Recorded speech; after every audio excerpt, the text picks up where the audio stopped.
you know why I got this, man? Because it's going to blow up and make remarks and get a little store sponsoring us and get money. Caleb, I said we're going to blow up, man, and make us mark is going to be paying us. Yeah. Everybody on here, we're going to make the millions. Jacob's going to stay the guy. We're going to keep making millions together. It's going to blow up huge. Breaker, 1, 2, 3, let's go. Get close. Check. Y'all have to wear the headphones if y'all just have trouble hearing or anything. Throw them on. Check. Hot, cold here. Check. Mic check. It's crazy Cowboy smoking with strangers. Hit my boy Buffalo Rogers. Two people from two different backgrounds, but we is all cool.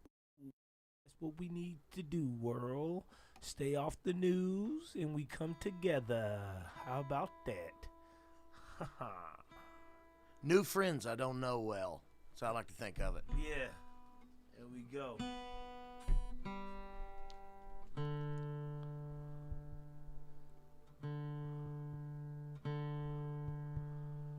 All right, you got me in your headphones, Cortez? Yep, I got my headphones. I'm on. We are here. All right, we're live. We are live. Welcome to the show, Smokin with Strangers, second episode. Today, I welcome my man Buffalo Rogers to the show. Yes, sir. Thank you for having me.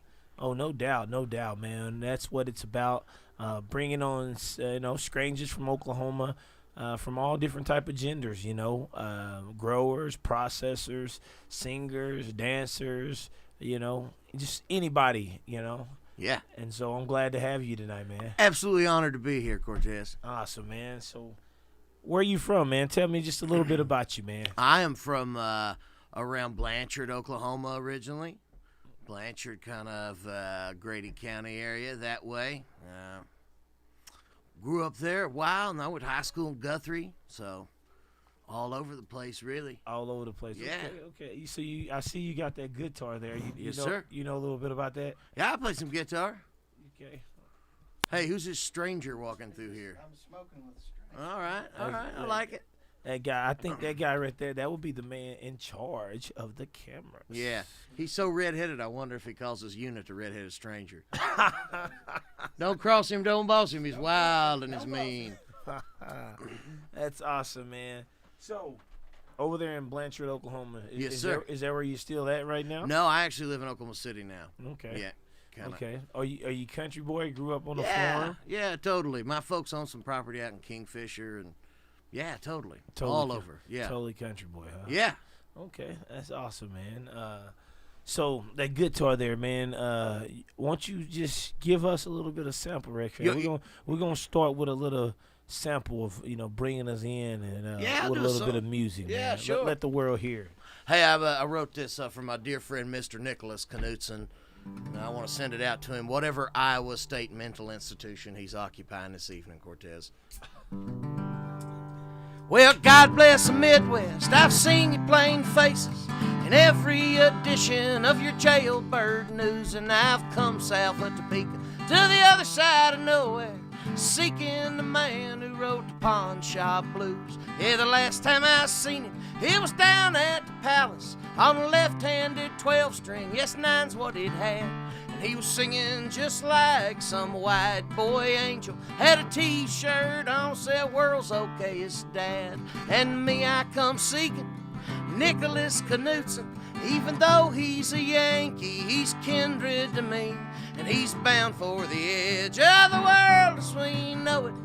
Out where a Hoosier can finally be free. Out where a Hoosier can finally be free.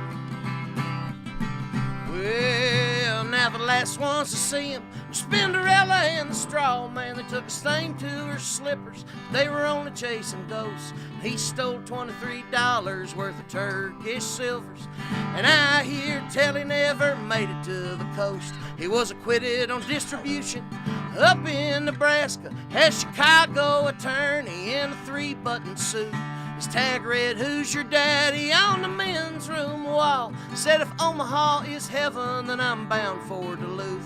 And me, I come seeking Nicholas Knutson. I speak of Bloomington girls and Parmenides the Greek. And he's bound for the edge of the world as we know it. Out where a Hoosier can finally be free. Out where a Hoosier can finally be free. Well, now, Nick, my friend, it was you that taught me the balance between the coming and the leaving. And the waitress in Ames said you ate half a pie. I bet you give her the line about the Garden of Eden. Ah, where the rubber met the road, I followed your skid marks. St. Cloud to Fargo, well, I give up the chase. You must have turned to a screech owl somewhere out there. But I wish you were here so I could say this to your face. Well, brother, your mind's a runaway roller coaster where the man at the panel slumped over and died. And I wish I was there, yes, with grease in my hair, hell funnel caked fingers, and a ticket to ride. And me, I come seeking Nicholas Knutson. I hope wherever you are that you found what you need, and he's bound for the edge of the world as we know it. Out where a Hoosier can finally be free. Out where a Hoosier can finally be free.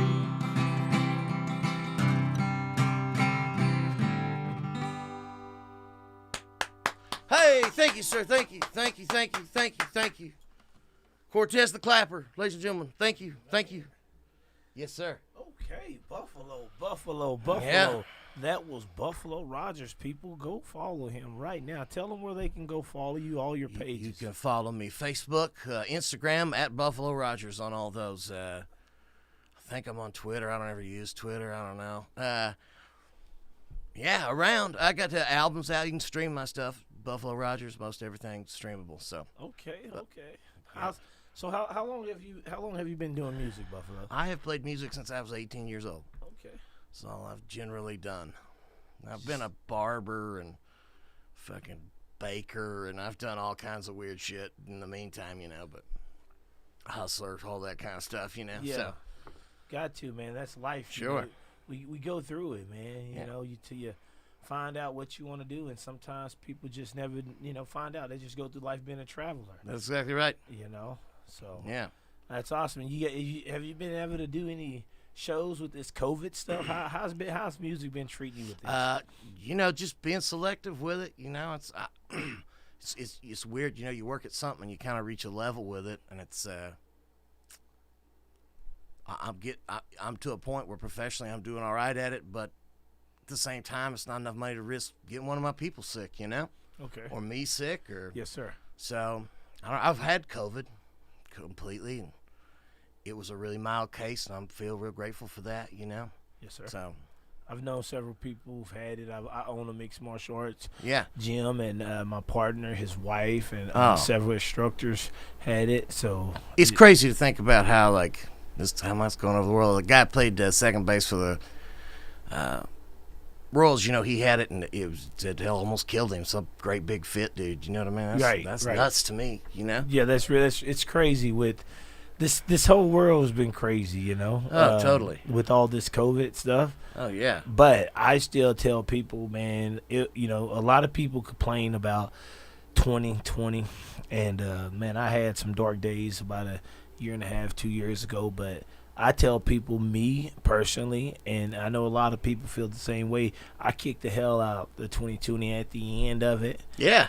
I kicked the hell out of 2020. How do you feel? At the end of 2020, we're all winners of the Irish sweepstakes. Here we go. We just lived through it. Yes, The Irish sweepstakes. Just living to the end of it. Yes, sir. Cheers to that. Yes, sir. Cheers. Yeah. Yes, sir. So do you think we'll ever get past all this mass stuff, or what? Do you think this is life? I heard a thing about the Spanish influenza, the one that killed everybody 100 years ago. Yes, sir. And they essentially said there was 3 lockdown periods. There was one where everybody locked down real hardcore. Then they let out. They got sick again. They locked down again. They let out. They locked down again the third time. Had to threaten to bring the military in to keep people in their homes. And that was an 18-month ordeal. And, like, if you think about it, we're 9 months through. So I think we're halfway through it. And, shit, I hope it gets fixed. I'm fucking go to the flea market. You know what I mean? Yeah. It's just like, whatever. Go dick around. Not have to worry about being sick. It feels good after having it. You know, me and my kid went and ate some soup and shit. Like, we went out in the world a little bit. So. Yeah. Which is weird. You know, I don't want to get it again, but. Yeah, but I don't think you can get it again. I don't really either. It looks, if there is some cases, they're pretty small cases, you know. So Okay. I don't know. So when you had it, how did your kids or wife did they have to go somewhere? So I actually have been. I did 2 months in the hospital in 2020. Had a fucking infection in my foot, and I had to do 2 months worth of this really super gnarly antibiotic. So I got it the next to last day. I was getting out of the hospital, and I had to go to my folks' house, which my dad has had. I had to go quarantine up there for 2 weeks, like leave the hospital. So and my wife and kiddo, they got it 2 months later from somebody else, you know. So, but we've all had it. It was I lost my voice for a day. Had a fever 2 or 3. I mean, I've had head colds that were gnarlier, you know. Okay. So I don't know. Shit, man. It's scary though, you know. Right. So like, I had a few friends. They lost their taste. Did you lose your taste? Man, I've still got great records and stuff. I still have my taste intact. No, You know what I mean? Did you see these socks? No. So Lost even- of taste, no excuse for a poorly dressed ankle. You Hey, know? so even when you had I was talking about during COVID. You know what? I didn't notice that I lost my taste. Okay. I like I say, it was 2 days. I you know, there was some like bowel shit with it a little bit, but that was pretty. I don't know. I have been way sicker. I think I had the swine flu when that was going on. Fucking swine flu was fucking gnarly. You had the swine Yeah, I flu? did have the swine flu. Crazy sick. Fucking like woke up like my whole body aching from shivering. I Like think from you it. might be the first. I think you might be the first person that I've met that had the swine flu. Well, I mean, Is that congratulations. rare? Is that rare? Did you know anybody else that had the swine flu? I mean, just that pig I fucked. No, I don't know how you get swine flu. I knew other people. I got it from somewhere, you know. Yeah. But I don't know. Yeah. Hell yeah. Awesome, man. How about you? Any rare infection diseases or? No, I don't. All right, good deal. No, not that I know of, man. I just had knee surgery. Yeah. October 19th. And I did all that with no pain pills. Yeah. Yeah, did it with all just THC, and you know, I'm gonna put that out. Can you give me that? Yes, extra? sir. We're gonna light up another one, man. You smoke? You good with smoking? Yeah, sure. It's smoking with strangers, and I smoke I a lot of understand. weed. Yeah, man. yeah. Like, I smoke a lot. So, man. you know, I do my part. You think like I Yeah. smoke a lot? I mean, I only do it, you know, in the mornings and the afternoons Okay, and okay. the Well, weekdays. you're probably gonna smoke. You know what I Like you're gonna smoke more than you probably ever smoke with me on this show. Well, I mean, I Can read you- in the can- Bible, Jesus hates a coward. You know what I mean? So, let's do it. Okay. Yeah. Okay. I'm just saying, man, because I come from a pretty crazy background, you know, What- and You want to tell us a little bit about your background? man, yeah, we can, you know, I can talk to you about that first. Let's get this lit. It's gonna take a while. Man. Hey, It's been a movie. Hope you got some time on yourself. I regret I didn't bring popcorn. Oh, You know what I'm saying? There we go. It's Yeah. a movie. You got a lighter there? Oh, We need to call these people in, bring we us a need lighter. support You production know. team. Oh, we got a pretty awesome production team We out there. do. You need a beer, you need a drink, they'll bring it in, man. I don't have a You lighter, know. Cortez. Oh man, the man Yeah, with the we- fire, Mr. Caleb. We got everything we need on here, man. I think do. Joe Rogan, he'll like this show. Good. That's one of my dreams to get my man Joe Rogan on here. Yeah, You know, he's an MMA guy. I'm an MMA guy. So, you know. it's a heavy. I don't know much about MMA. You know, I do not. I got a buddy that's just started doing it in the city and doing well at it. But what's his name? Danny Weber. Not just familiar with it. But I'm pretty sure you got into a bunch of fights before, Yeah, right? Traveling, music, sure. Yes, a lot of fights. some fights. Yeah. You got any crazy stories? Oh, I Before mean, we get into mine, I got want some to know a crazy little stories. bit I'm gonna get into my story, but I want to hear a lot. I want to hear some.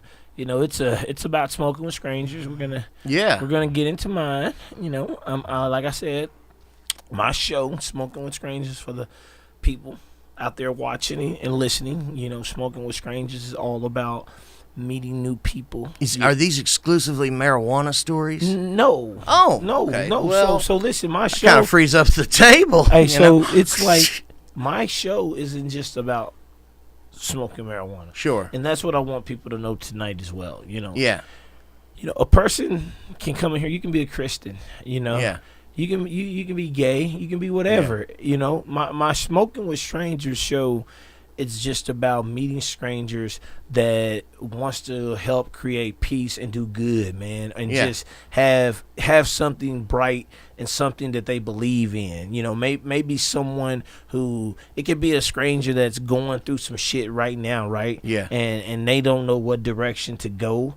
They can come on my show and let's talk about it, stranger, because I'm someone who, I've been through it, and just a year, and just last year and a half, 2 years and a half, or the last 2 years past, it's been a journey for me, and my whole life has already been a movie, and some of the shit that I went through, man, and the darkest place I was in, depression, all of that, and the things that's happening for me, it's amazing, but it all came from just believing and talking and getting around positive people, and having friends, not family, because a lot of family wasn't there, so it was strangers, and so I was riding around one day, said, smoking with strangers, and so my show is just Smoking with Strangers. So it's anybody, artists, rappers, young growers, or people that got a dispensary, or processors in Oklahoma, and you got a nice brand. Come on the show. If you're passionate about it, let the people know. Yeah. And, maybe I can give you some kind of motivation about my story, about where I come from. Yeah, absolutely. And so that's what it's about. It ain't all about marijuana stories. No, yeah. You're a stranger. I want you on the show. I want to, hear some crazy stories, know a little bit about you, and then we're going to go into me, man. Well, Matt, you know what? I appreciate that. I think something that a bunch of people take from all different kinds of religions is how good all the stories are. You know what I mean? And at the end of the day, that's the important selling point of that. Yes, sir. We all like stories, and we're all into stories. Uh-huh. So I'll tell an LSD story. One time I sold some LSD allegedly to this friend of mine, and I'm living out of my folks' place on this travel trailer. And he calls me, and he's like, man, the shit you sold me is bunk. You know what I mean? And I'm like, what the fuck you mean is bunk? Goddamn, really? And I had a 10 strip left. And so I, hung up the phone, and I just ate that 10 strip. Because, I wanted some, but, I got some bullshit I got to do. You know what I mean? I got a fucking turkey dope. You know what I mean? No good. So anyway, I do this 10 strip, and about 20 minutes later, I get this call, and he's like, hey, man, I just think this shit was so good I didn't feel it coming on. You know what I mean? I had some fucking doty LSD or whatever. Yeah. And so I'm tripping at the farm, and I get this call from this girl, and I pick it up, and it's some girl I went to high school with, and we're chatting, She's like, hey, you come down to Norman, we'll hook up or whatever. I'm like, fuck yeah, So I hang up my phone, I get in the town car, fly that motherfucker to Norman on all that LSD. I get fucking crazy lost trying to find this girl's apartment. And so I finally find the apartment. And it was some girl I went to high school with. You ever tripped any acid? Maybe once. Okay, you know how it's kind of a little disorienting? It can be very oh shit, where am I at a little bit? It's one of those moments, and when I saw the girl, it was not the girl I thought it was. Yeah. It was some girl who sucked. You know what I mean? Some fucking mongoloid motherfucker, part of, Yes, sir. But anyway, I was tripping pretty hard, so I go into her place, and we're sitting there and we're bullshitting or whatever, and she gets a knock and she opens the door, and it's her neighbors, and only way they're grotesque Russian pygmy circus tweakers. You know what I mean? They're kind of gothed out, but they're weird and they're kind of chubby, and it's two dudes and a girl, and they had a dog with a fucked up face, a scar. You know what I mean? Yeah. So anyway, so they're like chatting and I'm just frying my balls off on the couch. Dude, when I trip, there's no fucking way for me to hide it. You know, I'm just a big sweaty guy with huge pupils that just fucking like sweat through my shirt. Like, so anyway, so I'm watching this go down, and the one of the guys is like, show her what we did to the girl that we was with. Shows out her hand. She had one of those like glass 7-Eleven rings. You know, she's like, we got married or whatever. And so they're screaming or whatever. And she's like, you know what? And the guy was like, you know what? I'll tell you what. I was like, what pissed me off was my buddy. He was showing off for this girl. My new bride fell off the fender well. And when he said that, I was like, hold on a second. Like, I hadn't said anything. I was like, you mean to tell me that, like, after you guys got married, you rode home in the back of a pickup? And, dude, just the thought of, like, all these fucked up dogs. It's, like, years of fucking domestic calls and, like, just how many more of these dogs are going to have fucked up scars on their face. You know what I mean? It's just all the thoughts. And from that moment until, like, 25 minutes where they were like, get the fuck out of here, I just bent over on the floor and laughed till I fucking like, couldn't breathe, you know? You're right. Wow. Yeah, you know what I mean? That's awesome. Yeah. That's awesome. Yeah, so anyway, I didn't fuck the girl. I left, you know. They asked me to, gently, but they asked me, you know. They asked you to leave? Yeah, that's all right. Oh, man. So you didn't. I don't care for being asked to leave. What's up? Why are you in Facebook jail? Huh. Well, you know, I deal with cannabis, and you know, Facebook isn't with that, and so people turn you in, and you know, I do some promotion sometimes. Yeah. I promote marijuana a lot. You know, like Yeah. the song "Legalize It," I'll advertise it. Yeah. I advertise the shit out of it. Like, I understand. It's a passion, you know. I almost went to prison for 22 years. I lost a big good contract when Bellator was with Spike TV back in the day for smoking marijuana. But as I look back to it now, excuse me, Fine. as I look back to that, you know, I'm not mad at none of that, but still, you know, I love it, and so I advertise it. I'm passionate about it because marijuana has just been part of my whole life since I was young. Hey, know? Tell us the story about the first time you ever smoked any weed. Man, so the first time I smoked weed I was 12 years old. Okay. And, you know, how I started smoking weed is because when I was young, man, What was the setup of the first time you smoked weed? Like, what was going on? What was the situation that had happened in? No, I went and looked for it. Okay, all right. You know, Yeah. and I'm gonna tell you why I went and looked for marijuana myself. All right. You know, I guess, you know, that ADHD that people in schools always say, all these kids, those hyper ass kids be running around. Yeah. I was one of those bad kids, I guess you could say. I wouldn't even say bad. And so my mom took me to a lot of counseling when I was young, the schools, you know, and they always try to get me on medicine, like all the time. Like telling my mom I need to be on this medicine. Take me to this fucking. I went to so many different counseling places, man. They like after so long, man, I became like such a smart ass kid. Yeah. Like with a mouth, like they would take me places and ask me shit. Like when I was like 9, 10, up until like I was like 12, and they stopped taking me. Yeah. And I remember one day, like this lady, she was just like, I was just finna get ready to turn 12. They asked me questions, had me put like these fucking elephant puff like puzzles together. Like I was just retarded. Yeah. Like, I wasn't retarded. I wasn't the smartest kid in class just because they didn't fucking take time with me, but I wasn't fucking retarded. I had some experience like that too. You know what I'm saying? Yeah. And they taking me to these different places. And I remember this one lady, she asked me one day, she was just like, so you ever try any other drugs? You ever drink beer? And I was like, if you buying, you know, I said that to her, being smart ass with her. And so like on my birthday, literally years ago, on my birthday when I was 12 years old, man, all this medicine, and I always seen the older cats where I grew up, people smoking marijuana, smelled it, grew up around it. And so I was like, man, in my mind, I was like, they always told me to get on some medicine, man. I'm gonna try this grass stuff. Yeah. Man, I smoked that shit. Yeah, man, I got high. I went home. I chilled. I ate up everything, Yeah. but I wasn't fucking up. My Yeah. mama didn't have to get on to me a lot. I was more cool and relaxer. Yeah. I wasn't so off the wall, like, like I'm on meth all the time. Yeah.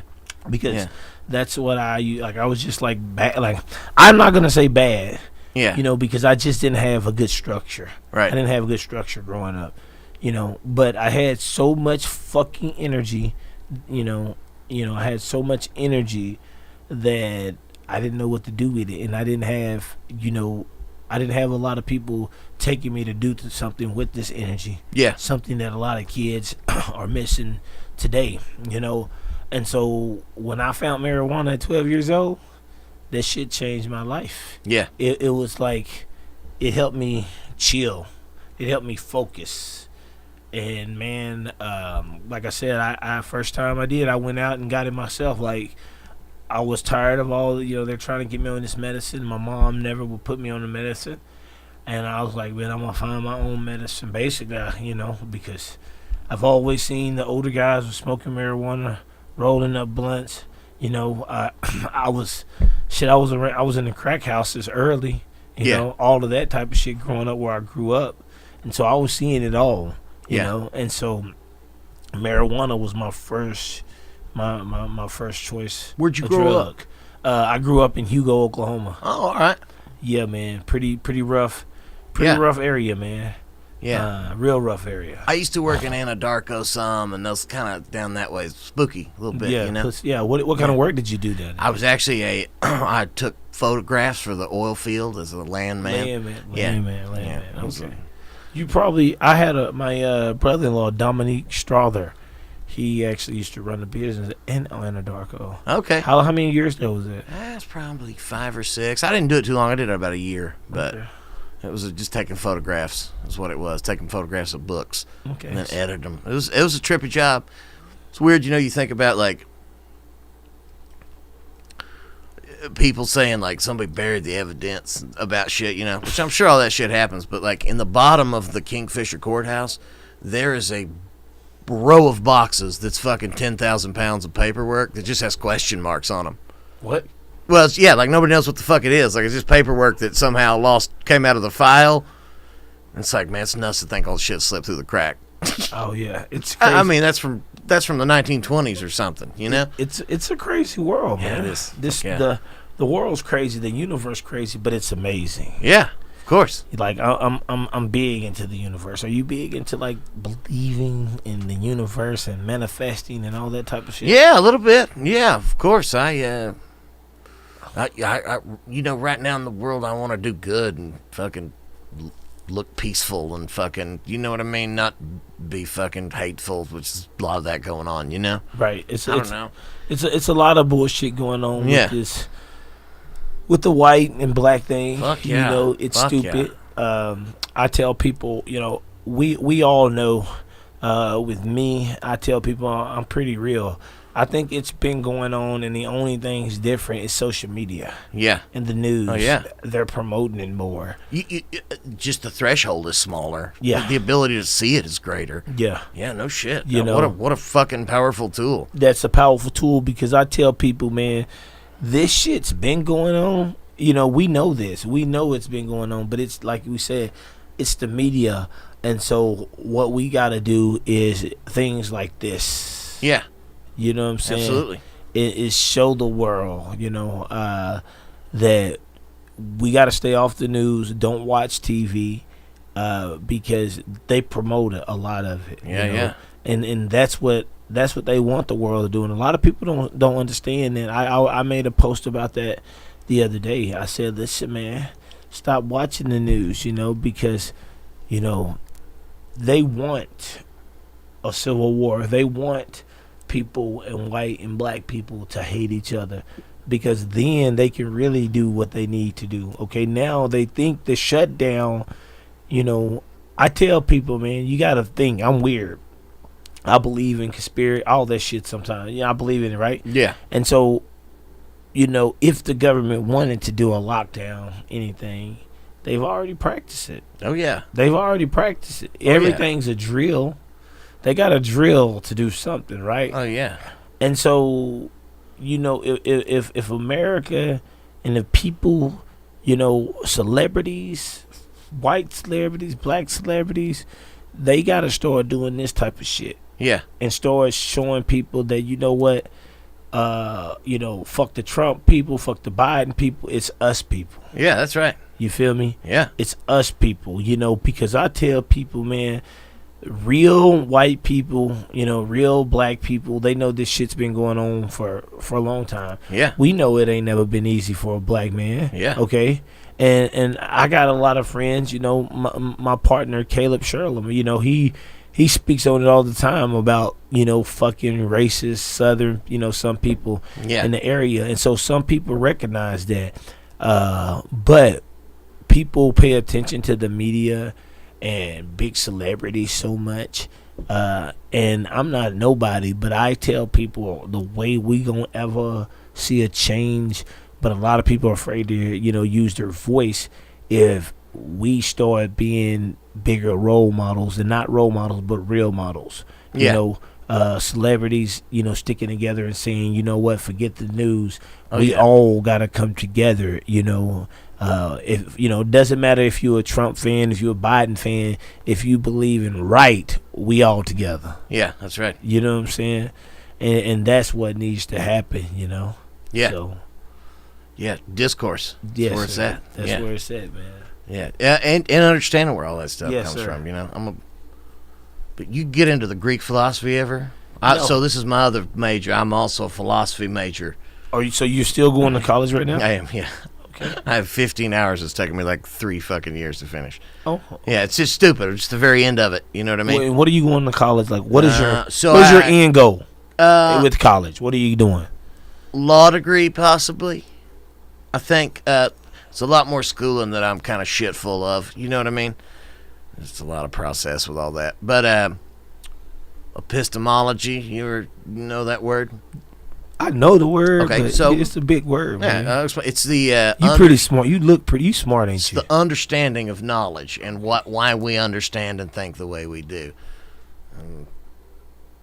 If we don't start looking at that, no questions get answered. So I don't know. It's Socrates, the great Greek guy.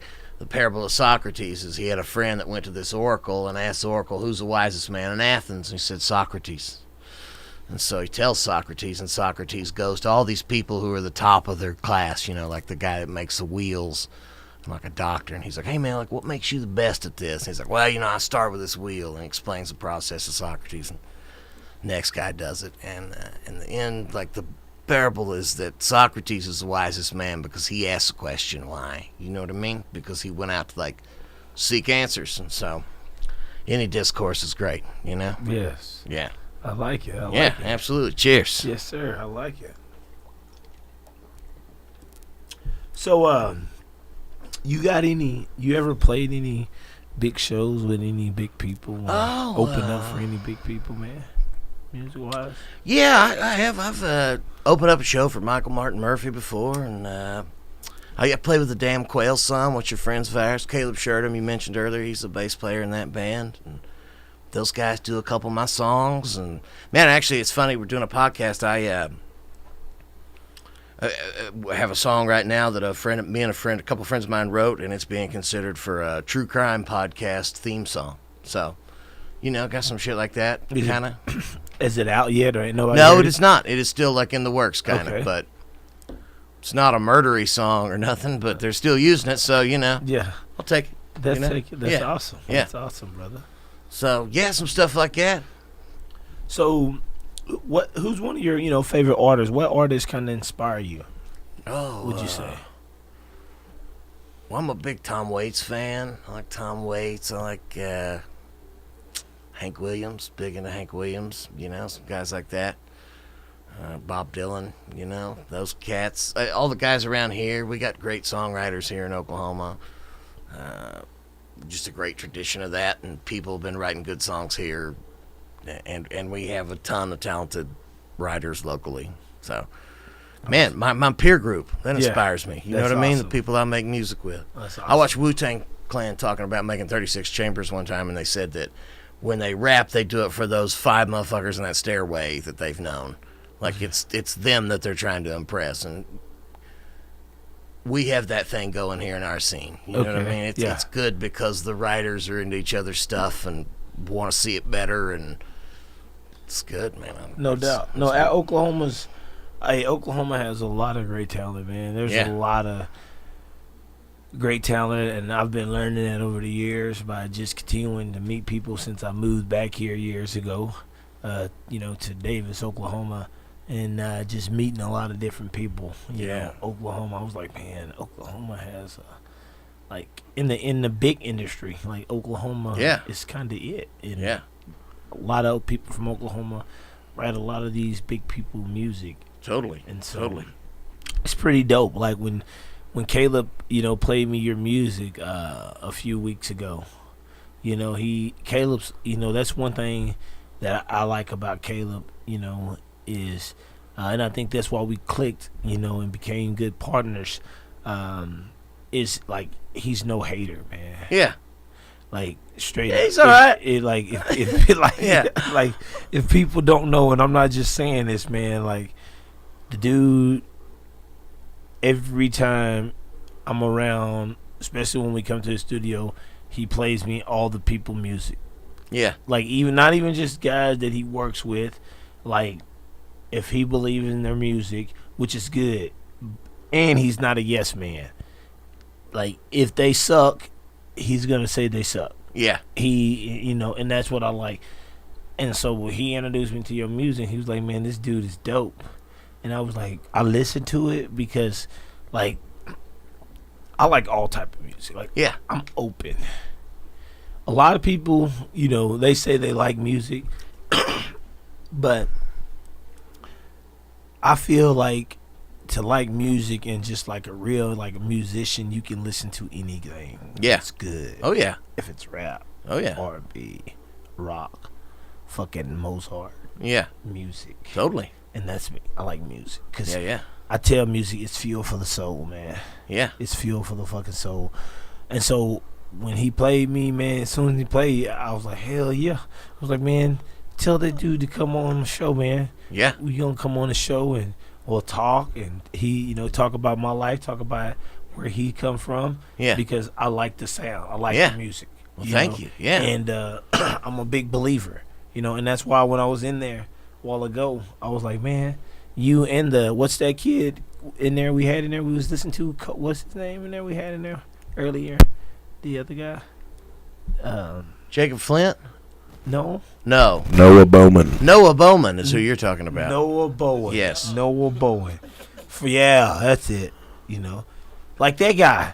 I was telling you and him both right a while ago. I was like, man, if I was you guys and I could sing like that, because I'm a big believer, man. Yeah. And I know talent, man. Like Yeah. music is good. Like I listen to people who's making millions, right? Yeah. And so when I listen to people who can make millions, and I meet people, right? And I don't just say it because it's like I really tell people, man, like I'm driven by a powerful spirit, right? Yeah. And so like my job right now, I tell people like I'm like a war angel, And so like I got this kind of high energy I rub off on people, and like I know talent, and when I can feel it, like, and when I like something, it's like it's $1 million like, and I'm like, and so because I listen to music, man, I spend money on music, right? Like I'll buy your music, and I feel like if I buy your music, 1 million more people buy your music, right? Thank you so much. Yeah. Play us a song there, Buff. And so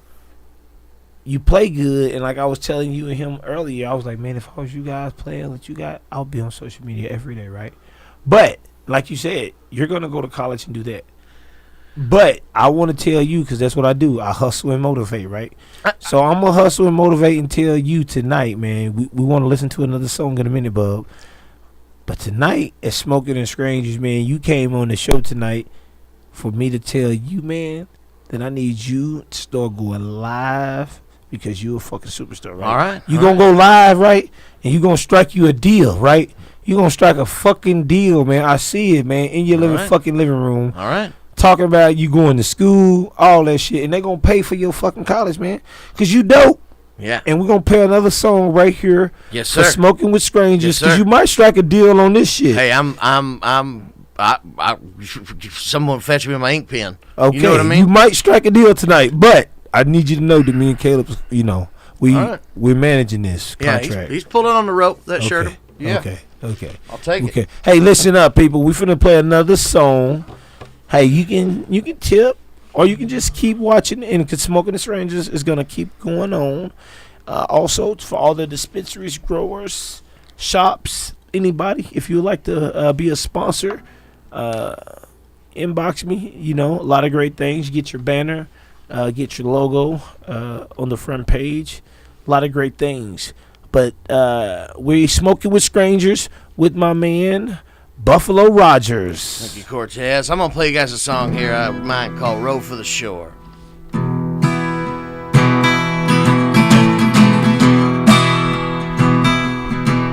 Well, the eve life is raging. Well, it's wild and it's weary. Well, it's calm and it's fruitful. It's lonesome and blue. Oh, and I thought that I was a man before the mast. Well, I thought I had it all, babe, but then there was you. Well, I built us a boat out to weather the storm. Yes, you pray to the Maker, and I'll row for the shore.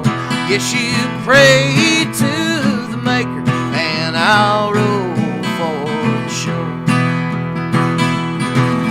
Well, the old king of old, yes, took a fair young maiden out to bring his foe from the wild, wild wood. And our king was a songbird, and I was that wild man. Yes, you came and you saved me just like I knew you would.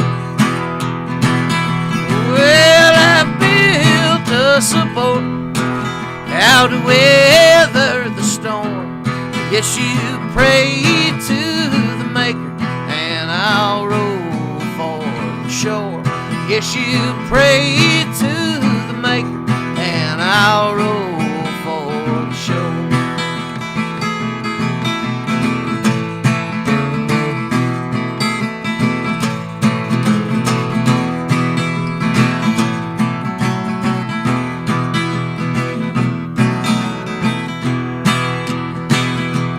Yes, and did the dove outfly the raven?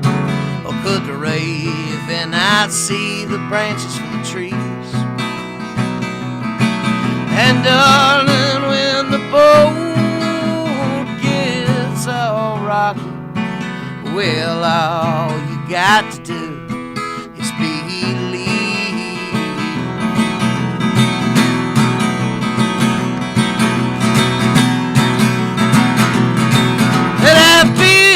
Us a boat out to weather the storm. Yes, you prayed to the Maker, and I'll row for the shore. Yes, you prayed to the Maker, and I'll row for the shore.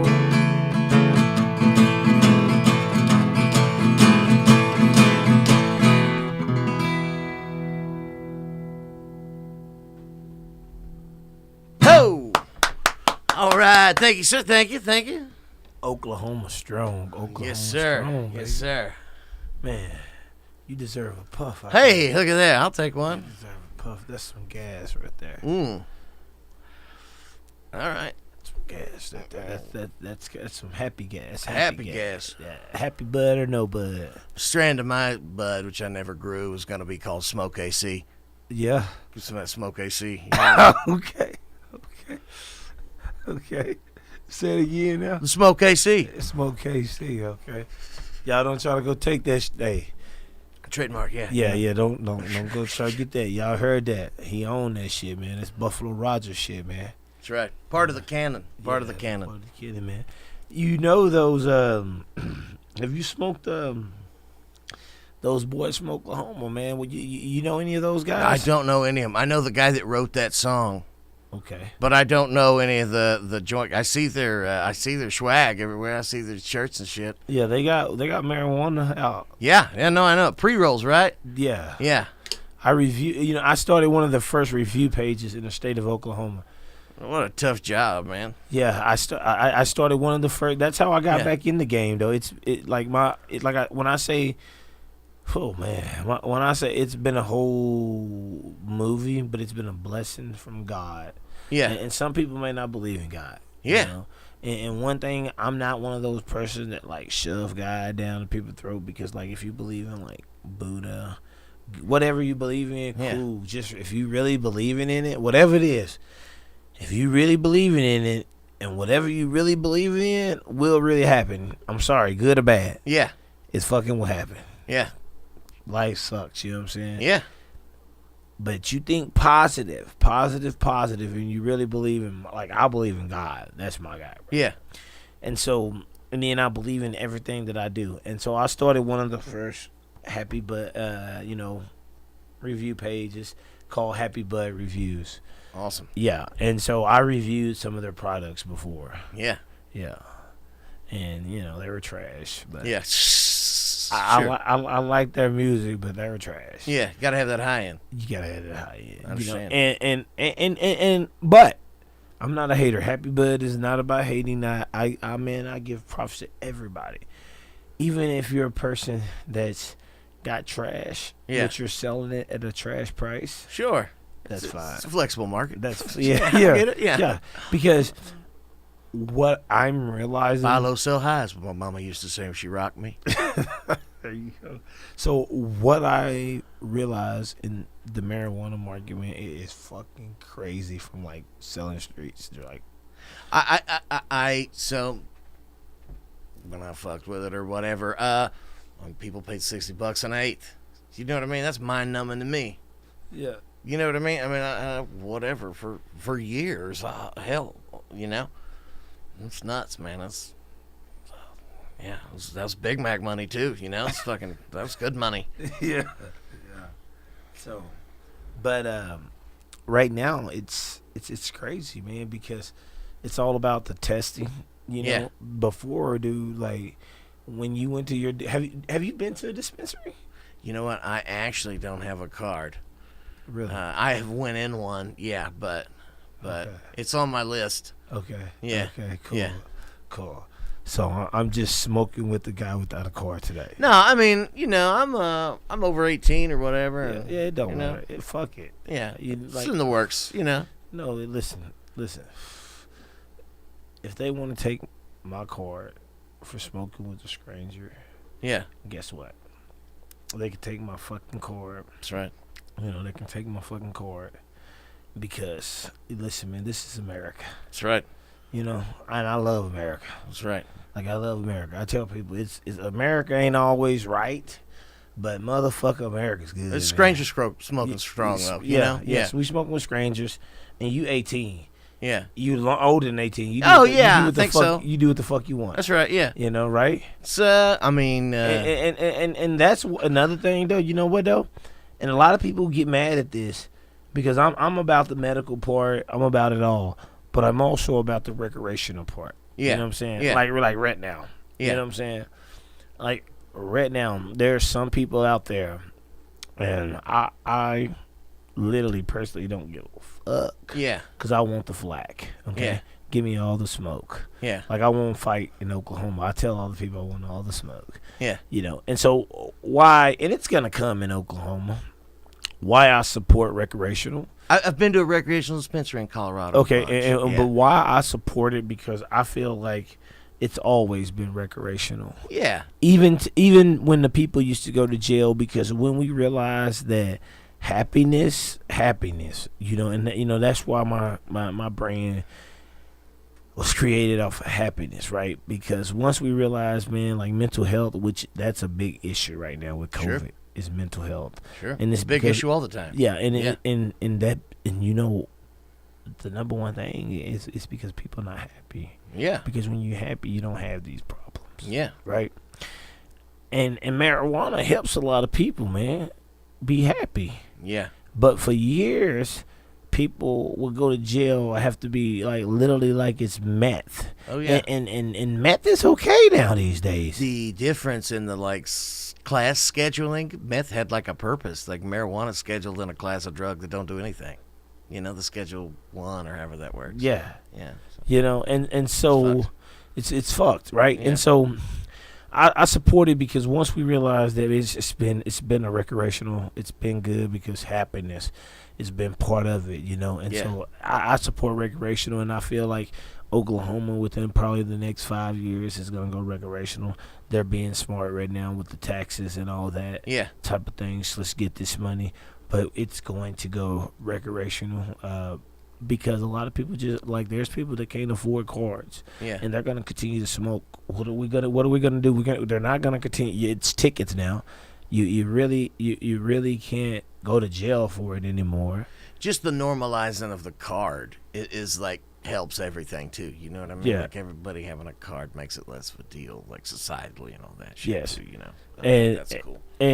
But it's gonna pass it's gonna pass that. Look at every other state. Yeah. From California, and we'll continue to follow them. I hear you can get all kinds of keister bumps and shit in Oregon now. Oregon went crazy wild. A keister bump. What is that? That's where you take a Go ahead. Turk. Okay. Hey, thank you so much. And you take a turkey baster, you put a little water in it, and you get whatever chemical you do of choice, and you get your lady friend. She gets back there, gives you a big squirt. You know what I mean? What the fuck? Yeah, it's called keister bump. You do it in your ass. I don't know. I've never done one, but I heard about it. What the fuck? Yeah, it's real. It's real? Yeah. Damn. Yeah. It's some crazy shit out there. Drugs. Yeah, it is. I never done a keister bump, but I mean, I've done. I'm blessed to be here. I've done some drugs in my days, and I love inspiring people now, and so and I'm not afraid to talk about my past. So you done some drugs in your days? Sure. Yeah, crazy drugs. Yeah. Yeah. I mean everything twice. Yeah. Okay. I don't like. When I did acid, acid was the thing that was like, this is what drugs were they were talking about that were cool like this. You know what I mean? But I don't know, I like speed and done fucking downers and fucking awful needle shit. Some. Shit. So, I don't know. Yeah, but I don't care for that anymore. You know what I mean? Like it's really weed. That's it. It's all weed in life now. Yeah. You've been through it, right? That's it. Yeah, and I love it. You go through it to get to it. You have to. It's absolutely necessary. That's life. That's life. And that's me, man. And continue to go through it and motivate. Yeah. No, and you want to tell us a little bit about your early life? Okay, man. So my early life, man. So I grew up, like we was talking about early. I grew up in Hugo, Oklahoma. Mother, she had 5 kids. Talking about me and my brothers. But she come up with 11 siblings. She had 11 siblings, brothers and sisters herself. And both of her parents passed when she was in her early 20s. In her early 20s. So, they kind of, the 11 siblings kind of raised herself from that point. And coming up in Hugo, man, it was it wasn't no opportunities then. And it wasn't no opportunities then. And so it was either, your family had that generation of wealth, money, which you have in every small town. Either you have your African American families that, their family had money there, and you had your, Caucasian folks. And then you had your people that grew up in the projects on the South Side. And so my family was one of the families that grew up on the South Side.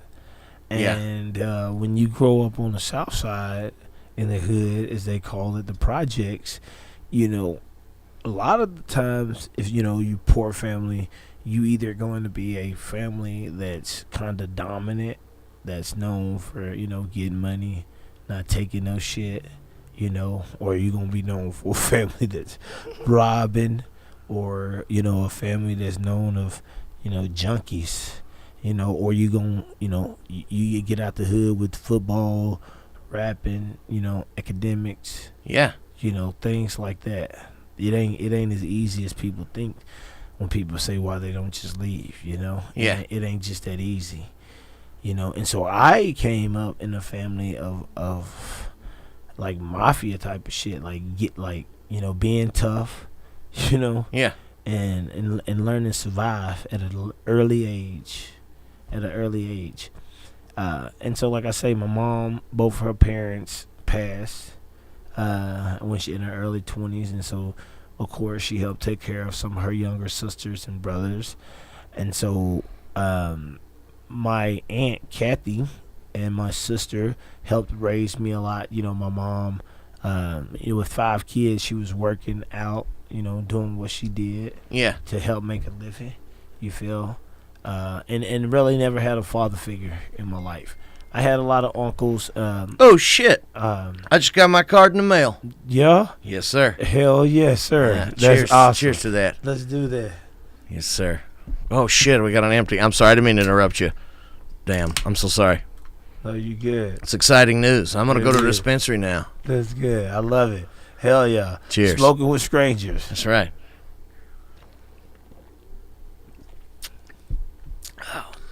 So, so like I say, man, I grew up in a pretty, you know, rough family. You know, drug dealing, hustling, you know, all of that. And I was raised by, you know, my auntie and my sister and my mom, Yeah. a little bit, and never really had a father figure in my life. You know, I lost my big brother. He went to prison when he was 15 years old. That's what you were saying. Yeah, he went to prison when he was 15 years old. Got sentenced to 40 years in prison. Got sentenced to 40 years in prison. You know, they say he murdered a man, you know, a white man, they say, in Hugo, Oklahoma, back in 1991. So, you know, in a small town, that's rough. Yeah. You know, being No doubt. especially being my big brother. So, you know, when I first went to school, man, it was really never good for me, man. And so I grew up, like I was talking about earlier, the ADHD stuff and all the kids and things. And so I grew up as one of those kids that, like, literally early on, growing up in a small town, just because of, you know, being judged, because people judge a lot. Being judged off of just what maybe some of my family have done, mistakes or whatnot. They judge kids for that. And so I was kind of thrown around, you know, maybe I was a little hyper kid, and whatnot. But I kind of got thrown around. And so school really never wasn't my thing, man. And so Yeah. as I grew up, man, you know, I grew up, got older, and one of my cousins introduced me to football when I was probably in the 6th grade. And so once I entered football, you know, that was kind of like an outlet for me a little bit, you know, because like I said, my big brother was in prison. I didn't have a man figure no more. You know what I'm saying? It was just me and my sister for a while. And so my big cousin, you know, he kind of scooped me under his wing. You know, they call him Choo Choo. You know, every street person, you got a name, Choo Choo. Yeah. He's locked up, about to get out, man, real soon. But Choo Choo took me under his wing and introduced me to football. Yeah. And so I started playing football, and I was really good at football. You know, really good at it, and started playing football, and I was excelling in it. And so football was like a dream. I always told myself, man, I'm gonna go to the NFL. You know, I'm not gonna be a hustler. Yeah. You know, I'm good to the NFL. You know, that's what I believed in. You know. Yeah. So I kept playing football. You know, kept playing football. And when I got in the 8th grade, I remember, I kept playing football, and I remember in the 8th grade, I got kind of made fun of, about reading and also my shoes.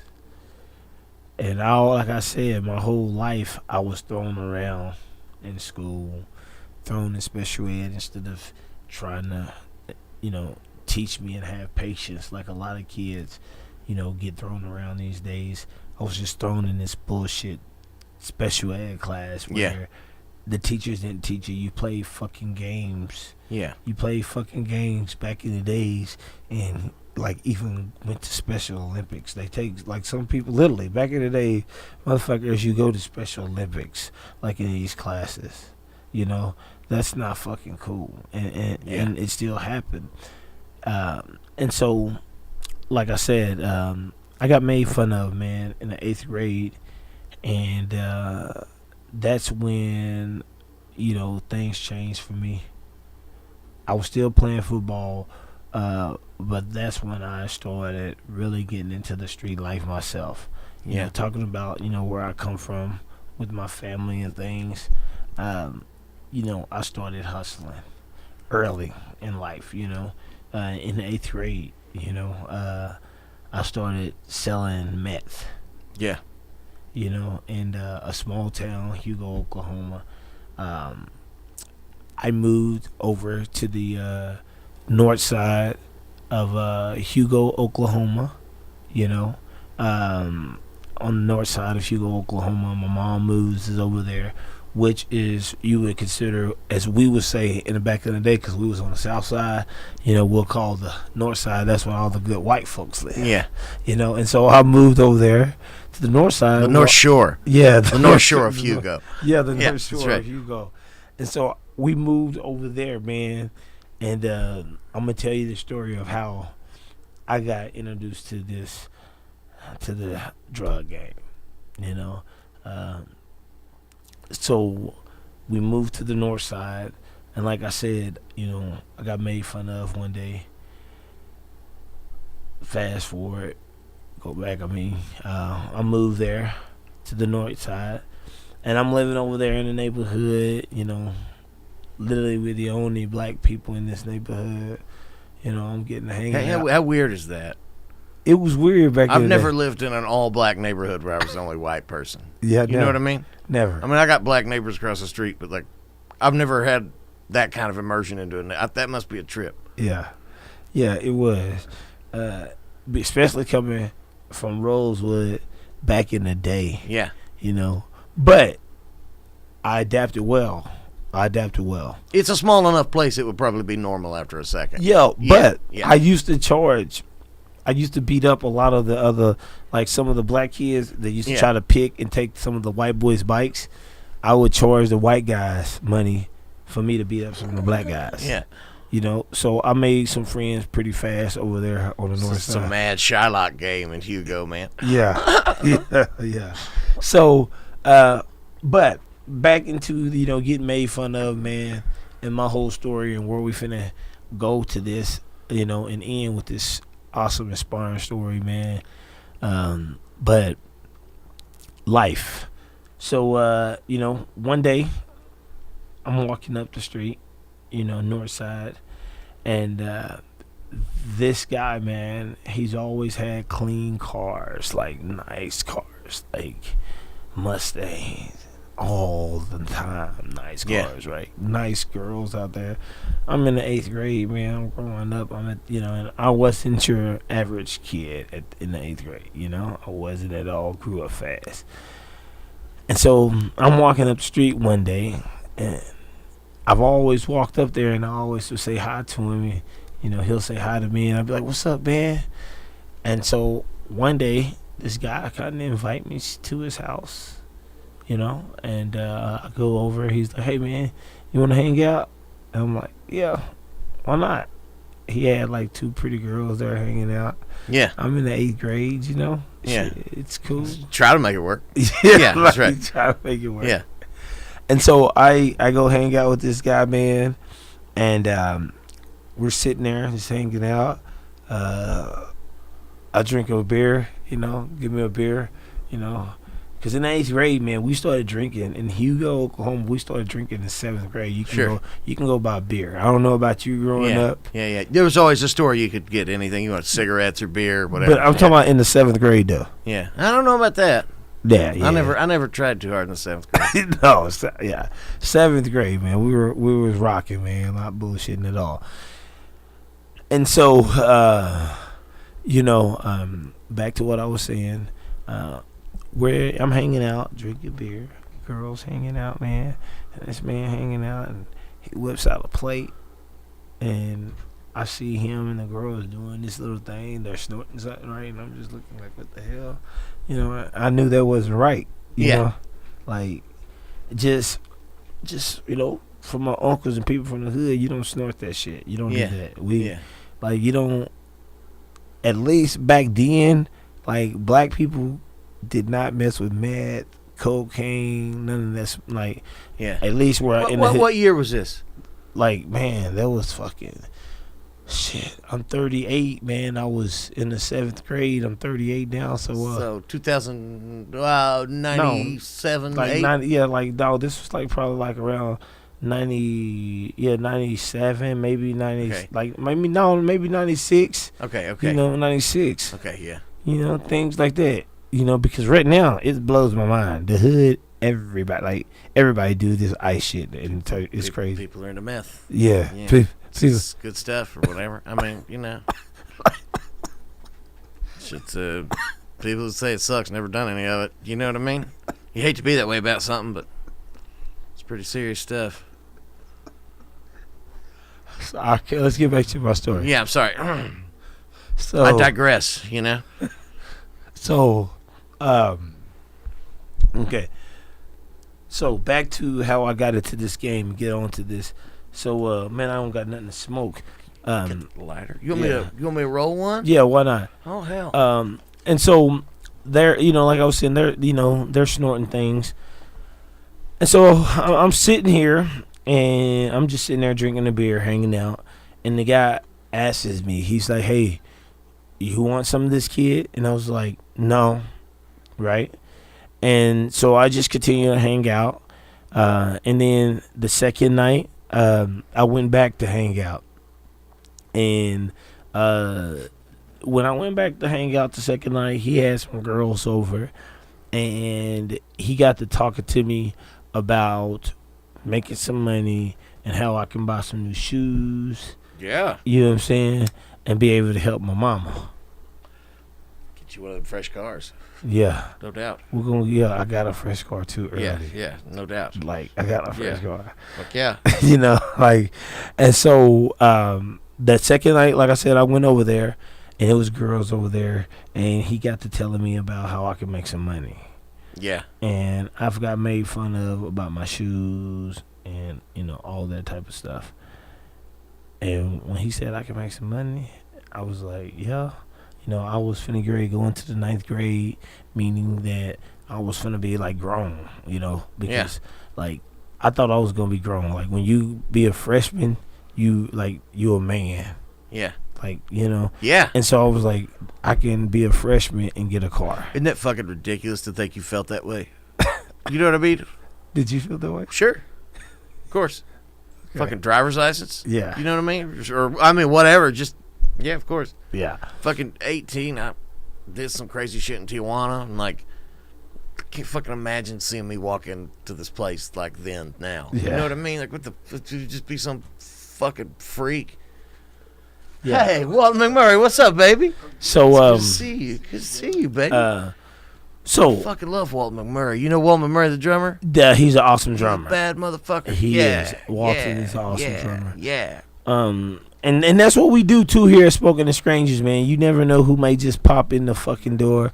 You just never know.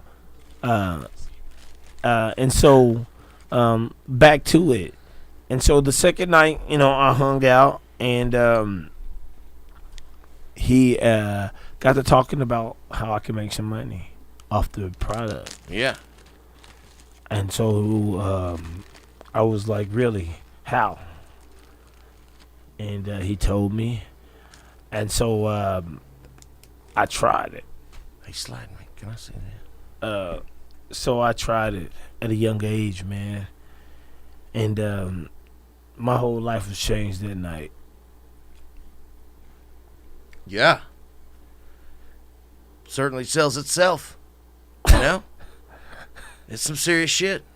You know, and I can talk about a lot of stuff in my life now that help people though, at a early age. But I did that, man. And back in the day, I tell people, man, nowadays it's like people stay away from drugs. It's dangerous. Yeah. You know, this stupid. You know, back in the day, you know, that red phosphorus and Oh yeah. you know, anhydrous stuff yeah, and all that. it was crazy, you know, and so that night my whole life was changed, man, and so that's when I got introduced into you know, the drug dealing world, and man, I got to selling meth at a young age, man, in Hugo, Oklahoma. Yeah. You know, and you know, I got into the 9th grade.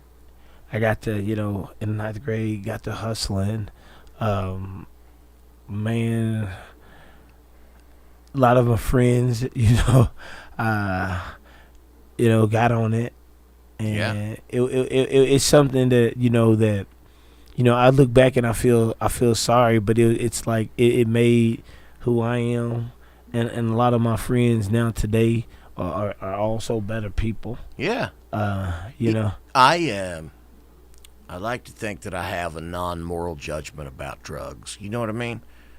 Like, if it's a drug and it's fun to do and it has a purpose, I don't know if it's good or bad. You know what I mean? But at the same time, like, that shit's wicked. Yeah. You know what I mean? Like, it's not good for you. Don't do drugs. Well, and like, fuck you up. You know what I mean? Like, if you be around somebody that, you know, I got a family member that's kind of dealing with some shit right now. And Christmas, she's like, God damn, it's freezing. I'm burning up in here. I'm like, yeah, it's dope. Like, that's why you're doing that. That's why you feel that way. Like, it's what doing dope does. Like, you know what I mean? Yeah. It's just like, it's weird how much it eats up all your shit to the point of, like, you don't even think people think you're on it. Yeah. You know what I mean? It's just like your fucking lips swollen because you've been chewing on it. I'm just like, it's fucking nuts, dude. Yeah. That's a fucking wicked drug. Yes, it is. It is.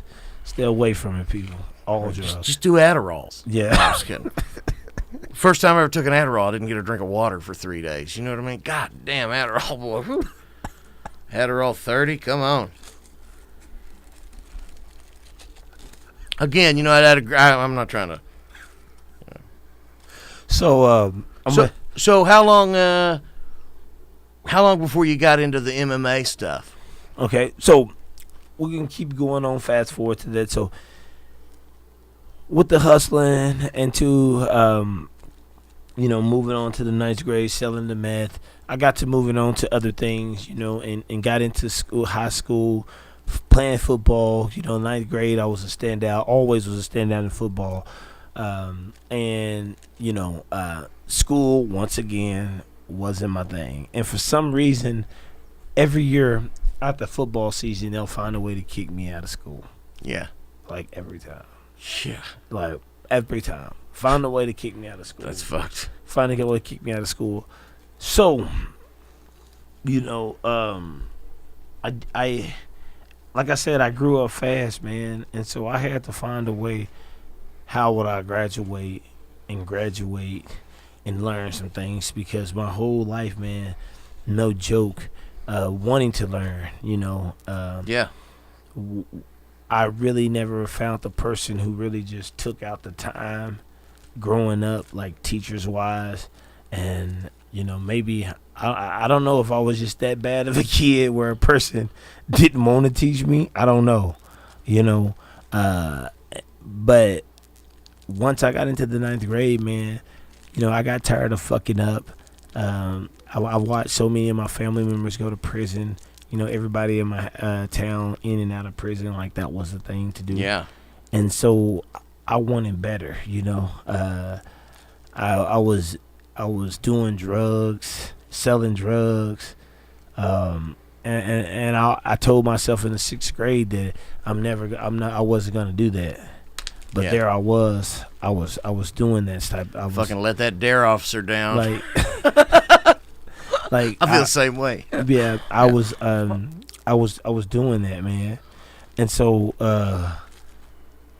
as a young kid, man, wanting to learn and find a way, bro, I found a way to find someone to start teaching me how to learn. Yeah, that's epistemology. You know, That's exactly what that is figuring out how to get on the right track to learning. Yeah. You're an epistemology seeker by nature. Okay. You have epistemological agency, the need to learn to be able to learn.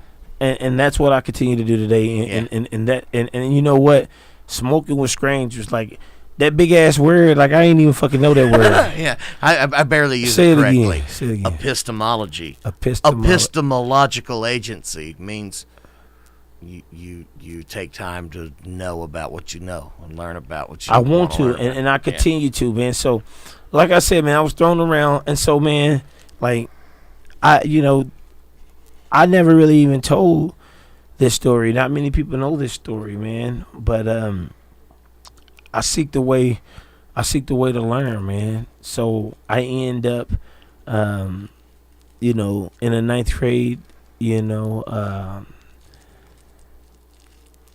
dating one of my teachers, man. Yeah. Like early, young kid, man. And it wasn't. That's a hooter. It's a hooter. It's That's a hooter indeed. That's a hooter indeed, man. And it wasn't the teacher's idea. You know what I mean? Yeah. Like I said, go ahead. Was the teacher a customer? No. Oh, all right. I'm just trying to put it together. You know what I mean? No. All right. No, man. She wasn't, bro, at all. I just like I said, I grew up fast, man. I learned how to go get it early, and I grew up really fast, and I wanted to learn, right? I wanted to learn, and so I found the way to learn. Yeah.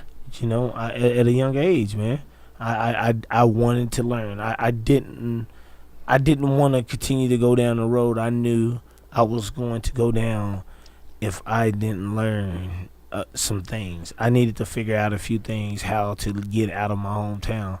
And so there was this teacher, I ain't got to say no name, but there was this teacher, there was 2 teachers, man, that hung out, and they knew that I come from a rough background, and they were kind of, 2 of the teachers who helped me, right? And so they would help me, and while they would help me, I would always be hearing these teachers too, man, complain, like about how they getting treated, and like they don't believe that they worked, they don't believe in their worth, they don't believe they pretty, and they hot. Yeah. Oh yeah, teacher, come on.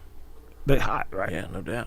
And as a 9th grade, I'm like, man, what is going on? And I'm like, what? And I hear this a lot, and so honestly, I make a move. Yeah. I started making a move, shooting my shoot, talking, encouraging them. You got a glamour shot of him from the 90s? Like, big old fucking hair. They had big hair too. Yeah. No doubt. I remember the times. And so, because I was like, man, I want to learn. I need to really get close with somebody that's not gonna stop teaching me.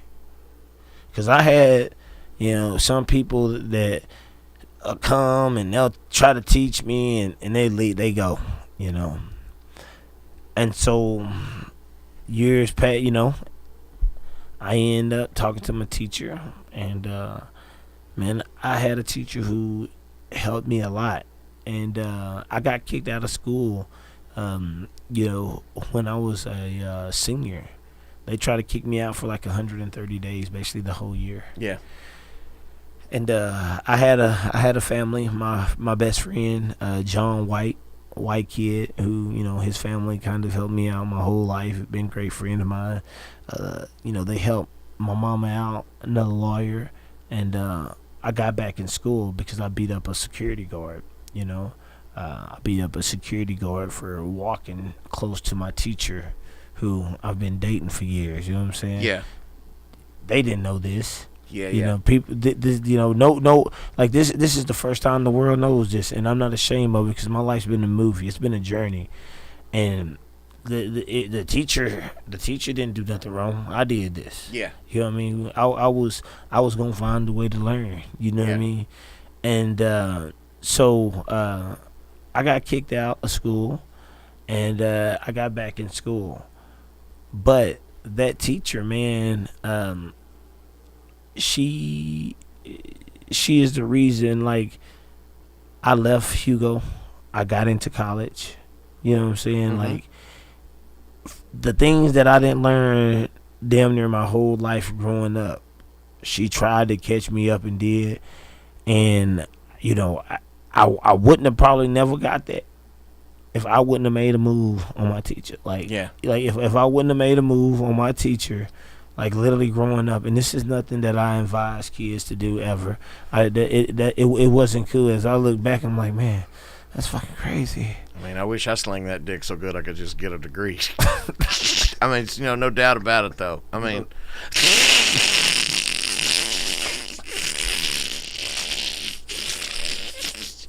sorry. Slinging it good, though, Damn, buddy. I never had no experience like that. I just had to cheat and shit. And so, like, this teacher, man, she, like, Votech. Yeah. Like, you had to go. You ever heard of Votech? So I went to community college. Okay. So it's kind of the, And so in school, man, because in Hugo school, man, it was fucked up, man. Like, and when I tell people about, like, racism, like, I tell people, like, I know what racism is, man. Yeah. Because, like, I had to deal with it. But I get a lot of flack from people, from black and white people, because, I stand up for cops. I got white friends, my kids mix, my partner's a cop. How many kids you got? I got 3 kids. Fuck yeah, cool. Yeah, and so, I get that flack a lot because, I'm real about that. I'm real about that. So, like I say, my teacher, man, she helped me, graduate school, helped me get into college. She helped me get my first car, when I was 16. Because I moved out my house. I'm grown at 16. My mom at 16. You slinging all this time? Yeah. Yeah. Hustling hard. Yeah. Hard. At 16. Yeah. Yeah, man. Fucking mobile. Yeah. Of course. Oh yeah. At 16, I'm mobile. My teacher bought my first car. I got my first car from one of the biggest drug dealers in my hometown. But I had to roll hard. You know what I mean? What was the first car? My first car, it was a Buick. It was a Buick LeSabre, man. Fuck yeah. Yeah, it was a Buick LeSabre, man. It was brown. I had 4 6x9s in the back, and I had some. He had some 15, some kickers in it back in the day. Yeah. I had the big ass fat steering wheels Yeah. on it. Yes, sir. Very cool. It was rocking. So, My first car was an '81 Cadillac Eldorado with a set of horns on it. For real. Fuck yeah. Red. Fucking the kind that's got the half vinyl top, Yeah. Fuck yeah. The 2-door. Fuck yeah. That's awesome. Totally. It was. So, she, got my first car. And like I said, man, with that being said, man, that teacher helped me graduate, went on to college. Football, was my thing. And wanted to try to do that. That didn't work out. That shut out short. And so after all that, I moved to Oklahoma City. Okay. I moved to Oklahoma City when I was, I believe, like 19. Okay. College, that's, when the college thing, it didn't work out. After I graduated, the college thing didn't work out. I moved up to Oklahoma City, and I went and started working at Walmart. I was wanting to try to, not try to be in Hugo no more. Yeah. I lost two of my uncles. One of my closest uncle, who was one of the last one who's kind of kept it together, passed. And so I left Hugo. I wanted to do something better, Yeah. All my family members, like I said, all of them in prison and whatnot. So I left Hugo, and I wanted to do something better. My college thing was short. The football thing wasn't going to work out. College career was short, and so I moved to Oklahoma City, and I started working at a Walmart, man. And I was good at retailing. I've always been good at talking to people. Yeah. Doing things. And I worked in the meat department, and I lived with my uncle there for a while. And I lived there with my uncle for a while. He had his kids. My older cousin was there, and I lived at Walmart up in Oklahoma City on the south side for a little bit, man. And things, working at Walmart, things kind of get hard. Yeah. And so I was around it once again, hustling, people getting money. I'm needing money. I'm seeing my older cousin, them getting money, and so I started, hustling, crack. Yeah. In Oklahoma City. Yeah. Started with that. And so, I was doing that for a little bit, man, and I had some crazy experiences one time to where I fucking was leaving this motel, got pulled over by the cops, and I had to swallow some rocks. Fuck. I had to swallow some rocks, and bro, Yeah. that right there was just like, fuck this, like, you know what I mean, like, I can't do this shit no more. So after that point, man, I was just like, man, I can't do that no more. Fuck that. So I kept working, whatnot. Well, my uncle, he ended up putting me out of his house. Yeah. And so I didn't want to go back to Hugo, and I went and stayed in a motel. And I lived in a motel for a little bit, And I lived in a motel with my dog, working at Walmart in the motel in the meat department.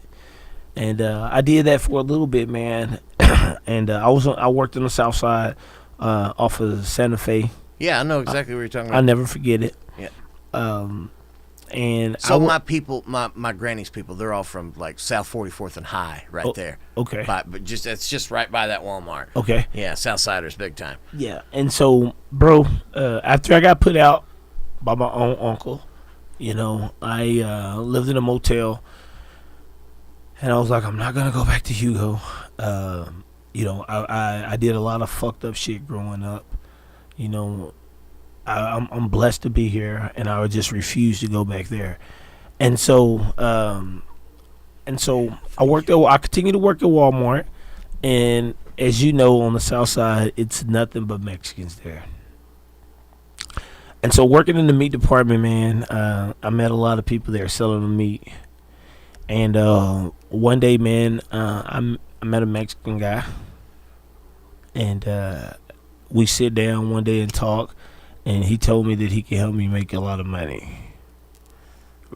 And so we sit down and talk one day. And, man, this dude showed up in my house, years ago with a lot of bricks. Right? And here we go now. Keep talking about the story about me trying to walk away. And it's keep continuing to hunt you, right? It's weird because you hustle for those opportunities. You know what I mean? Like you're able to color up because you're able to deliver on the smaller amounts. It's like what at the same time, the big dirty is what I refer to. It's where you just sell all your ass off and then get out. That's harder than it looks because those opportunities are because you sell your ass off. Yeah. Yeah, I do. And so and so I started that, right? And I'm in a motel, and this guy gives me some weight, like 50 pounds, back in the day. And so I'm like, what the fuck? Reggie. Yeah. Like the Reggie bricks. Yeah. Mexico dirty shit. Dude, I got one of those one time, and I was like, man, why is this motherfucker so heavy? Like, there's nothing there. And I opened it up. There was a fucking 357 round, like a fucking loaded fucking bullet in that motherfucker. Like, bricked in there. God damn, man. I don't want none of that. You know what I mean? Yeah. It's bad fucking mojo up in here. Yes. And so, man, but that sold back in the day, bro. Yeah. And so I was in the game, man. And I was still working at Walmart. And right then, I told myself, I said, man, I'm going to be a millionaire and I'm going to take care of my hometown. Yeah. I'm going to make a difference, right? And so I went to all the people that I used to sell weed. I used to buy weed from. Yeah. Sure. Right? And that's what a network looks like. you know what I'm saying? And did my network, and it just grew. Yeah. It just got to growing so big, man, to where, you know, over the years, it just grew up to where, I was getting anywhere from tons, kilos of this, kilos of that. And it was a fun, long journey. I made a bunch of money, had a bunch of badass cars. Yeah. Did a lot of shit, man. And the streets of Oklahoma, the real motherfuckers that was back in the day getting the money, they can vouch on that years ago. Yeah. And that came to a run, and this is just blimps of the story because I don't want to share all of my shit from my movie. And it came to a glimpse, though. That run came to a glimpse, when I got hit with like 22 pounds. I got like hit with like 78 pounds of marijuana. And I got offered 22 years. I get that backwards a lot. Literally when I was 23 years old, like just turning 23 years old, I got hit on the south side, with 78 pounds, bricks of, and it was good shit. It wasn't just that Reggie Brick shit then. Sexy Mexi, right? Yeah, because I was moving up. Yeah, it was a Sexy Mexi, right? Sexy Mexi. And bro, I got hit hard. And I was facing 22 years in prison. And I fought that for some years. Yeah. Like for some years. Because for years they kept, they had a person that they said, who a witness, eyewitness, whatever they had. I don't know. But it was crazy. I fought for my life 22 years, man. And it was literally my first offense. And I got into a bunch of crazy shit growing up. I was just blessed. But it was. I never had no shit. Yeah, I'm a big white guy, which that helps. Yeah, you know what I mean. But I mean, I went to jail one time in Mexico. Yeah. I mean, but it was they put me in a room and robbed me. I mean, it wasn't like I've never been arrested. And had some calls, hired a fucking crooked cop one time. But I mean, not. Yeah. Fuck jail. And here's the deal: if you're worth the shit, you do the time. There you go. I mean, you know what I mean? Like you don't. Yeah. Fucking take it because it's what you're doing. Yeah. Exactly. And so, I got hit when I was 22 with that. Facing 22 years in prison, man. That's when I found out my first son was going to be born. I was like, man, I don't want my son to grow up like I did. Jail daddies. With no dad like I did. Yeah. And so I moved to Pawhuska, Oklahoma. I don't know if you know where Pawhuska, Oklahoma is. Yeah, I do. My kid's mother family was from Pawhuska, Oklahoma. And so the judge was like, hey, you just should move out of Oklahoma for a while, go work. And so I moved out, and her parents and them got me a job. Their family ran a little oil field. Cool. And I started working in the oil field.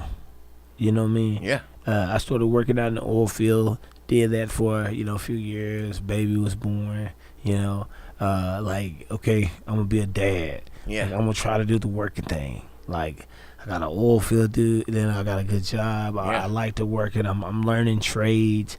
I never was taught this shit. I grew up in the hood, drive-by, gang banging. Yeah. Like, all that shit, I've done it. Chance to color up. Yes, and so I did that for a few years, and then, of course, man, that lifestyle, I moved back to Oklahoma City. Yeah. Moved back to Oklahoma City, and boom. got to pumping again. Yeah. You know, and pumping. And my truck got hit again. And the guy was driving my truck at a place I was at. And it got hit. And then I went to court again. And we beat that shit. Right? Yeah. And, you know, time goes on, life goes on. And, man, in 2008, I was in Buffalo Wild Wings, man. Just got back, man. In 2000, it was not 2008, excuse me. This was around, I would say, 2006. Okay. Excuse me. 2008 is when we're going to get to that, my first fight. But around 2006, man, I was in Buffalo Wild Wings, man, with my best bud, John White. And we were watching Chuck Liddell was actually fighting. You know, just got through hustling. I was a big dude then, about 290 something, bro. And we were watching the Ultimate Fighter reality show. And it was Chuck Liddell fighting, man. And I asked my friend, everybody was in Buffalo Wild Wings when UFC fights there, dude, it's crazy. And so a lot of people was there at these fights, and I was like, this man is famous from this? Literally what I remember, man. And I was like, what the hell? And I was talking shit, kinda. Like, fighting, like, you know. And a guy tapped me and introduced himself to me. And he was like, hey, man, this is a tough sport, man. You know, you talking your shit because you in Buffalo Wild Wings, you have your tough guys there. You know, your affliction shirts that wearing type of guys. And so this guy was like, hey, man, I got some guys in my gym that's tough. And this was a white guy, and I know the white guy told me that because I was a black guy, and the guys he was talking about was two black twins. Yeah. You know what I'm saying? Yeah. And so the white guy told me that because he was friends with the black guys, and he was like, I'm going to have them fuck you up, black guy. Yeah. You talk about this stuff. I got two black guys that's going to fuck you up. I literally know the game. You know what I mean? Yeah. And so he was like, come to my school. Back then, man, even though I was fat, like I said, I grew up crazy, man. Yeah. I showed up. And so I went to this school, went in there, and walked in, and I was like, hey, I want to fight. You know, I sound like this. I said, hey, I want to fight. Yeah. And a lot of people came up, looked at me, and they laughed at me, man. The owner's name's Scott. It's called Titans Martial Arts. Okay. You know what I'm saying? Titans Martial Arts in Norman. You know what I'm saying? And I say this because this is a powerful, it's a Norman. You know what I mean? Like, God is good, man. First, I'm going to give one more thanks to the glory of God, man, because he's real, man. Praise be to He. Yeah. That's right. And so I signed up with Scott, and I started getting my ass kicked by 14 and 15-year-olds. Like, for real. Yeah. Like, kids started tapping me out and shit. Like, jiu-jitsu is for real. Yeah. And any man out there that travels, that got a kid, you should fucking take jiu-jitsu or self-defense. The way the world's going on today, I'm not just saying it because I do this stuff now, but you should definitely fucking take jiu-jitsu because it's life-changing.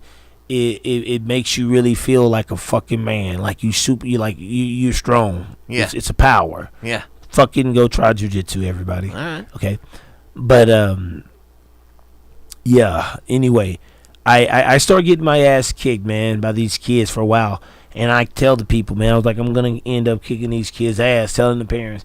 And months passed by, I started fucking these young kids up, right, tapping them, boom. Yeah. And I'm big. I'm fucking them up. He got to move me to the grown-ups now. Yeah. He can't have me continuing to fuck up the little kids.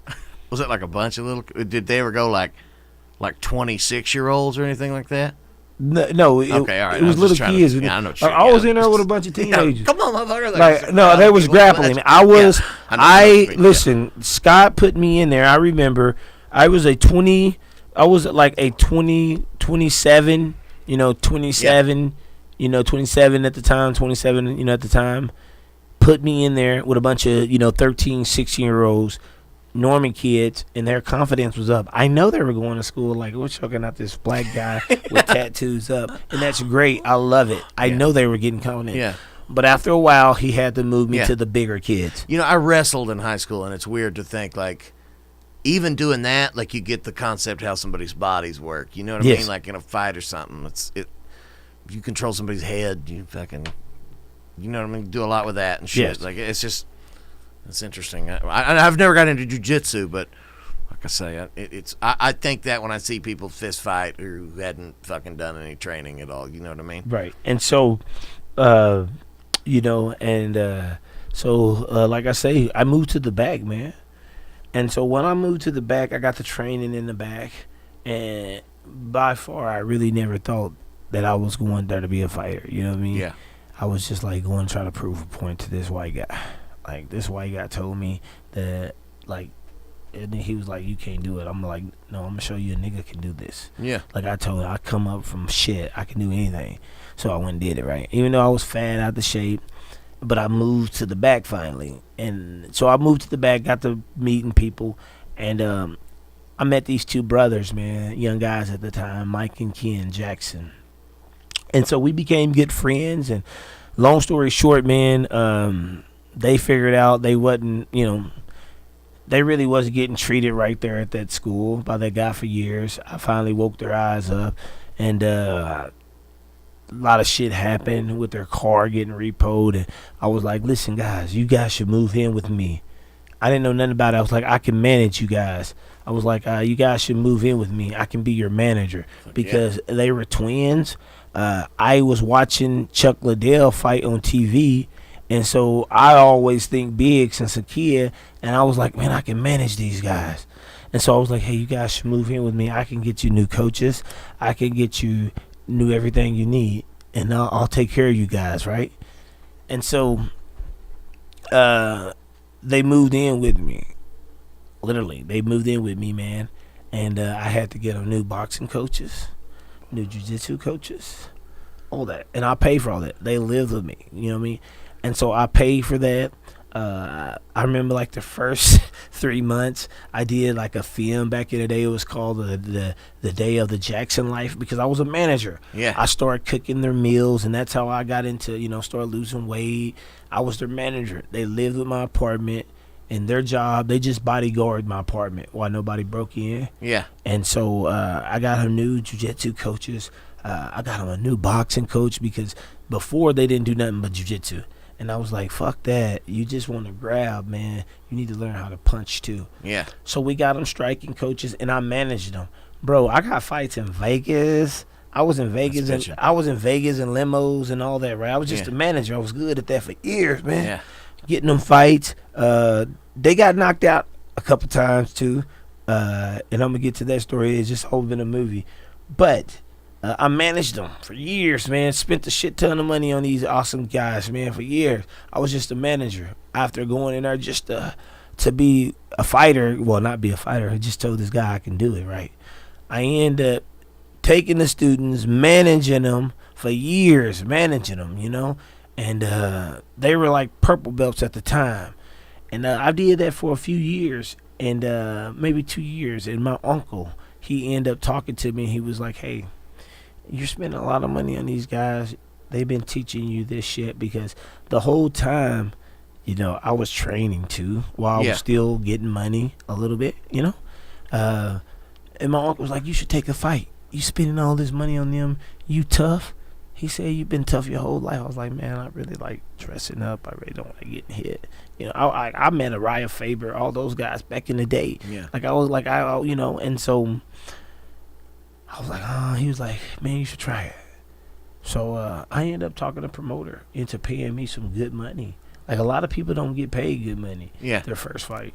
So I ended up talking to a promoter and getting me my first fight, man, in 2008.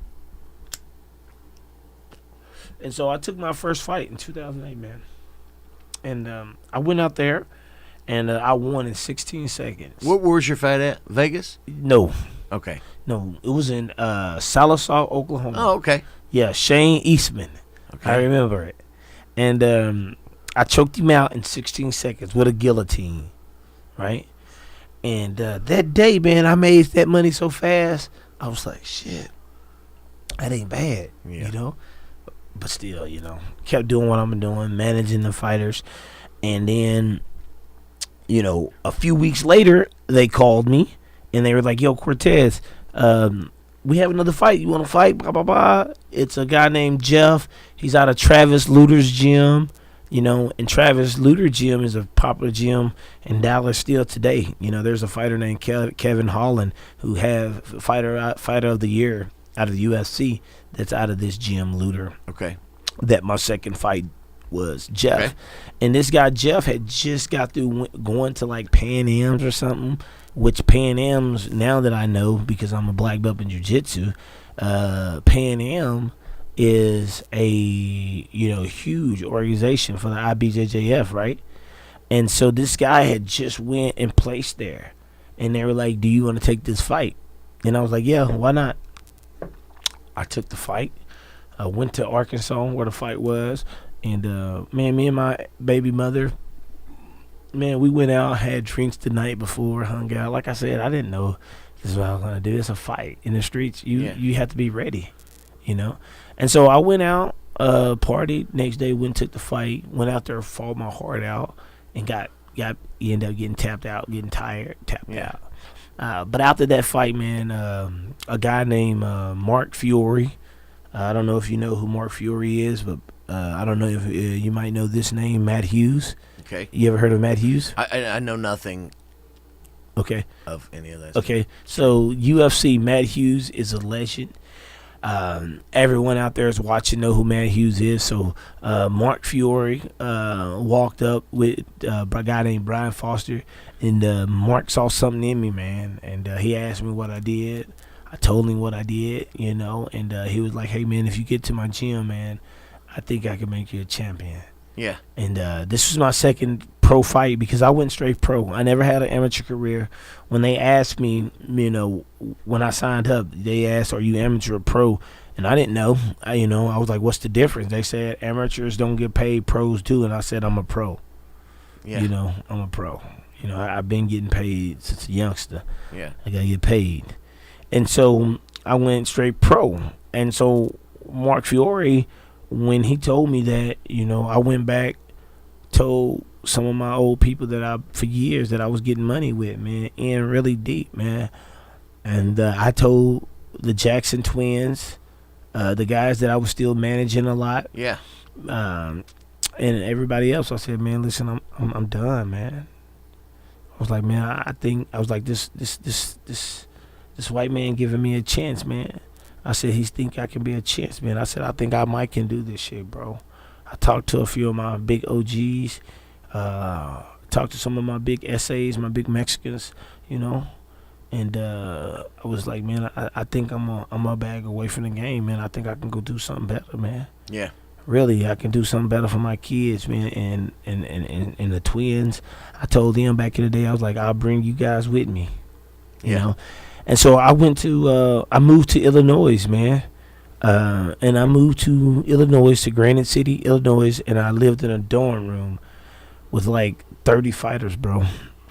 That's awesome. I got off the plane in Illinois, and I went to a dorm, put my bags up, and I went to a gym, and I met Robbie Lawler and Matt Hughes. Robbie Lawler is an ex-UFC champ. Robbie Ruthless Lawler's fucking monster. Yeah. Robbie Ruthless Lawler, man, is a beast. And so he took me under his wing, and I trained there with them, Brian Foster, Dustin Jacoby, and these are names that's still relevant. And so I left, you know, hustling to there, and was thrown in the wolves early, man. My first fight with them, I went back to Oklahoma, and I TK'd older guy, and Chuck Liddell was in the stands. Now, do you remember that I just said that I was in Buffalo Wild Wings watching in Chuck Liddell, right? It's the inspiration. Yeah, of it all. It's the universe, and we're gonna get to all this, man, you know, before we get ready to close this out. And so I won that fight with Mark Fiore, man, and Chuck Liddell. And Chuck Liddell was in the crowd. He was an appearance in that night. And so we went back to the hit squad and went back and fought another guy. You know, I fought another guy named Johnny Buck, who is a monster still today. Does a lot of wrestling videos, own a gym as well. And I TKO'd him. And my next fight, you know, they called. And my guy Mark Fiore and Matt Hughes them called, and they were like, yo, we got a tournament, man. They were like, 8-man tournament in Atlanta, Georgia, man. You're the only one with less fights. Like, I think I had 5 fights then. And it had guys in it like, you know, you had George Lockhart, George Allen, Clinton Hester, who was in the UFC. George Allen was like a little legend, king in the cage, bare knuckle back in the day. George Lockhart, he was a monster.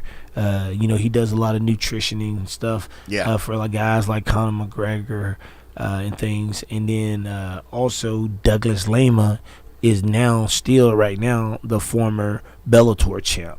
Gotcha. So I entered this tournament and I made it to the finals, and me and Douglas Lema fought, and it was a hell of a fight, man.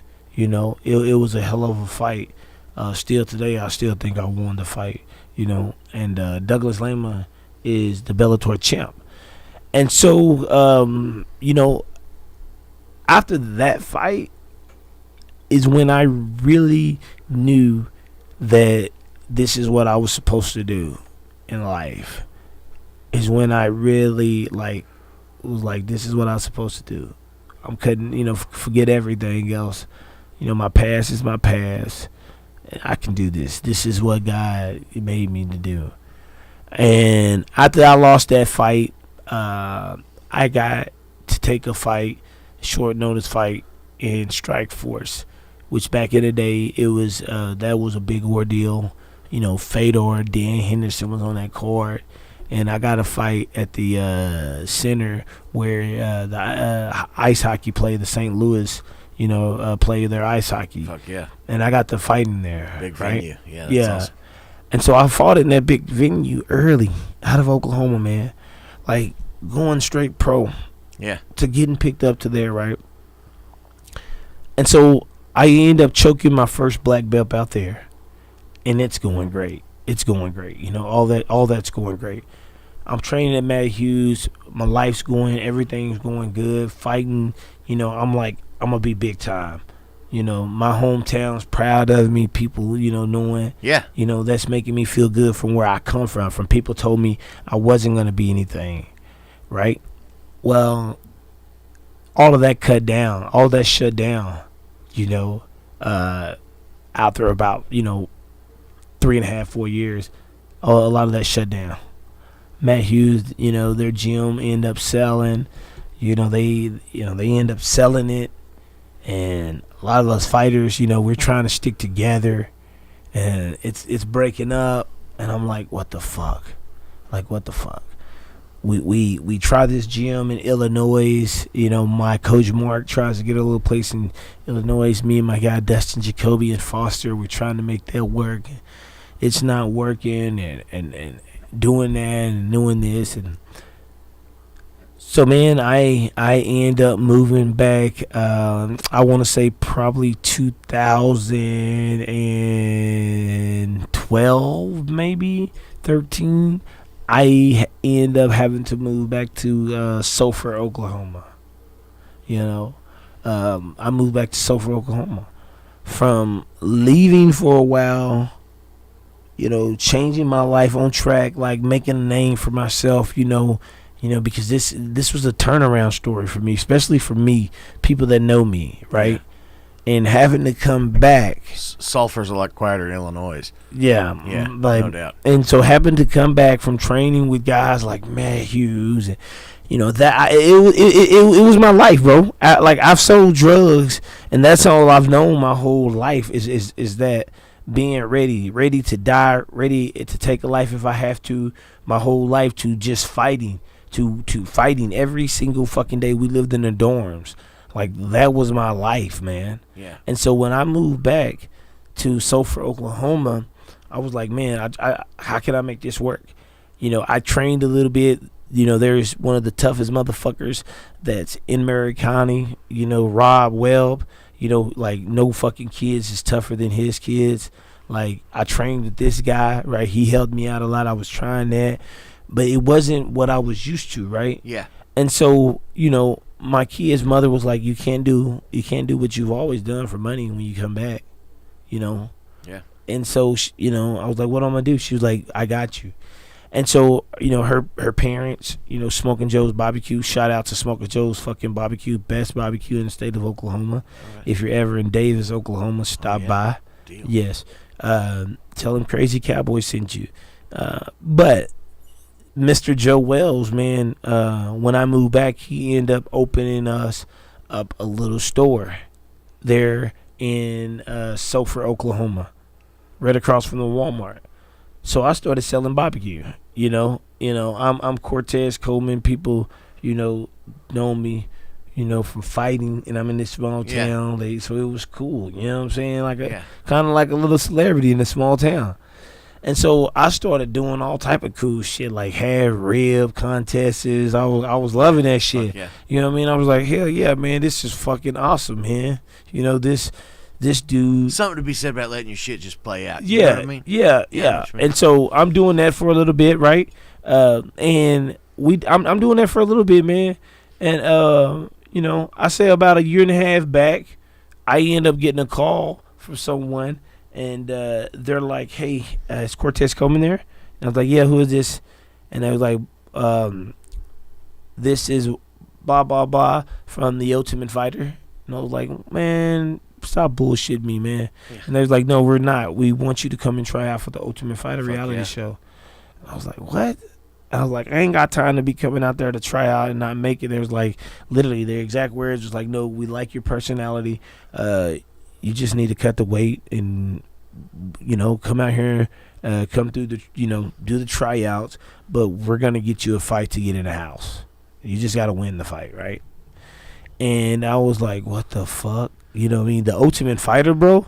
Like, you know what have you ever heard of the Ultimate? Yeah. You heard of you know, I know, you say the you don't know shit about the NBA and MMA shit. I don't know shit about the NBA either. MMA, no, not NBA. I like to smoke weed and watch baseball on music. No, MMA, not NBA. No, I don't know. Okay. Not terribly. But you know about the Ultimate Fighter, you heard about it? A little bit, yeah. So I got a homie that's into it, like we were saying earlier, and I've been meaning to go catch some shows. Hey, so now, from Matt Hughes's to fucking barbecue to getting back in the country, I'm hanging around a bunch of fucking rednecks, getting back to my Oklahoma roots. I'm back to fucking riding horses, fucking wearing boots, barbecue, you know, contest, yeah, all that shit. You know, I wasn't wearing my gold chains, none of that shit really no more, you know.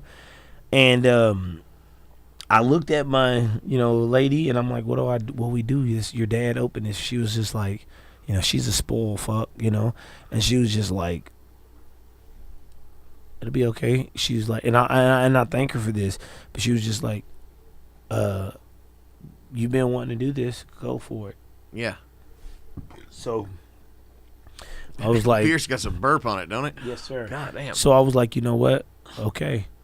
And at the time, I was 225 pounds, and I had to be 170 in 6 weeks. Yeah.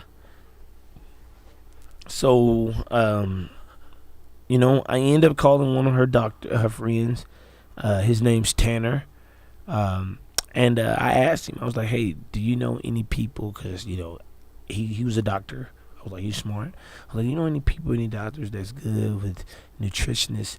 I was like, man, I got a hugest opportunity in my life that can change my life. Yeah. And I need this opportunity. I was like, and I would do 50 pounds? Yeah. Is that right? Yeah, it was like 50-something pounds. Yeah. And I was like, I need this opportunity. It would change my life. Like, I come from shit. Yeah. Like shit. You know? Coloring up, yeah. And so he introduced me to a guy named Jeff Hood. Jeff Hood is one of the best anesthesiologists in the state of Oklahoma, you know, that I know of. You know, I give him the props of. But this guy, you know, I believe because he took like a while before he introduced me to his house. So I think he Googled me, looked up, make sure I wasn't gonna come and, you know, rob his fucking whole house before he introduced me to his house. And so this guy, white guy, brought me in his house and took my body fat and, you know, read some books and said, we can do this. It's gonna be dangerous, but we can do it. And this is what you need to eat, and this is what you need to do every day. And he mixed up me some fucking, you know, some formulas that's legal, you know, that you can go buy at Walmart. Yeah. That kicks in your natural adrenaline, that makes you just lose a shit ton of weight when you're even not doing shit, but you still got to be disciplined and eat just broccoli and chicken. Yeah. For them, they're 6 weeks straight. Yeah. Discipline, man. Yeah. And I did that, bro. I did that. And I went out to Vegas, man. And for the first time since I was probably in the fucking 6th grade, bro, 7th grade, I made 170 pounds. I saw the devil. Yeah. I did, man. And this is something a lot of fucking MMA fighters that got money right now that fucking can't do, you know? But like I said, that opportunity, man, and I've always wanted something in life, and talking about all the shit that I've talked about, you know, and didn't even get to the half of it about my life, but I wanted that opportunity. Yeah.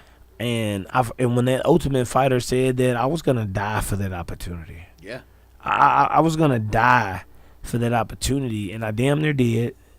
But I made 170, man.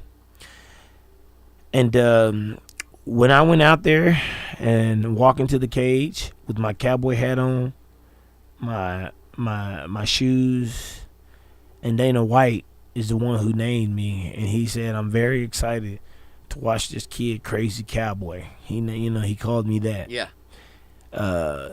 Fight. And I didn't have no camps. I trained at a boxing gym, and I just lost weight. Yeah. And I went out there, man, and I fought a hell of a fight. Shouldn't have went into a second round. And I ended up getting triangled just due to exhausted, man. I was dead. Yeah. And but that changed my life because millions of people saw that. Yeah. Dana White named me Crazy Cowboy. Exposure. Yeah, exposure. And after that, I came back to Sulphur, and I'm like, what's next? A few weeks after that, man, I'm in the gym sparring in Ardmore, Oklahoma. 2 Bellator guys walk up to me, Zach Light and Ian. Shout out to Zach Light and Ian. They vouched to this. They walked up to me, and they were like, hey, we want you to fight at WinStar. And I was like, man, I'm not fighting for no penny change. And both of them was like, we'll take care of you. And I started fighting signs with Bellator, making good fucking money, good money. Like back then, people would tell you 5 and 5. I started out 5,000, 5,000. Yeah. Like people would tell you that's good money, Crazy Cowboy. And so I fought in Bellator, right? Boom, I'm back on the scene, beating ass, whooping ass, Bellator, making a name, Crazy Cowboy, kicking ass at Winning Star, making a name. Sulphur's behind me, Dave is behind me, got great friends, my road man, Shane Brown, shout out to Shane Brown and Tisha, I'm fighting, kicking ass, making the name back, right? On my way back from the Matt Hughes thing, where I thought it was done, making a fucking name, kicking ass. And, things going good, and I end up failing my first drug test, right? So I had to end up going to court. Well, weed failing your drug test? Yeah. So I end up failing my first drug test. Well, but through all this, man, through how we finna end this, and people, while they're watching this, and what's so awesome with Smokin and Strangers and just my life has been such a movie, and it's gonna be an awesome movie and inspiration for people, because through all of the process, through all of this marijuana, there's always been good at the end. Yeah. Yeah. Mary Jane, women is God greatest creation. Through, from every man, there's a strong woman behind it. Yeah. You know what I'm saying? And so with that, I failed my first drug test, had to go to court. I'm in court, and I meet Joe Warren. Joe Warren, I don't gotta say you don't know him, but the world know who Joe Warren is. He's a fucking badass, badass, And so we meet in court, we're talking, and he's like, man, you should come up to the gym in Denver. I'm like, man, boom, I can do that because I can probably even go really be a fucking champ. Yeah. I end up, going to Denver, hooking up with him, meeting a guy named Mark Matuya, Factory X, hottest gym in the fucking country right now. Hottest fucking gym in the country right now, man. He's the hottest coach in the country.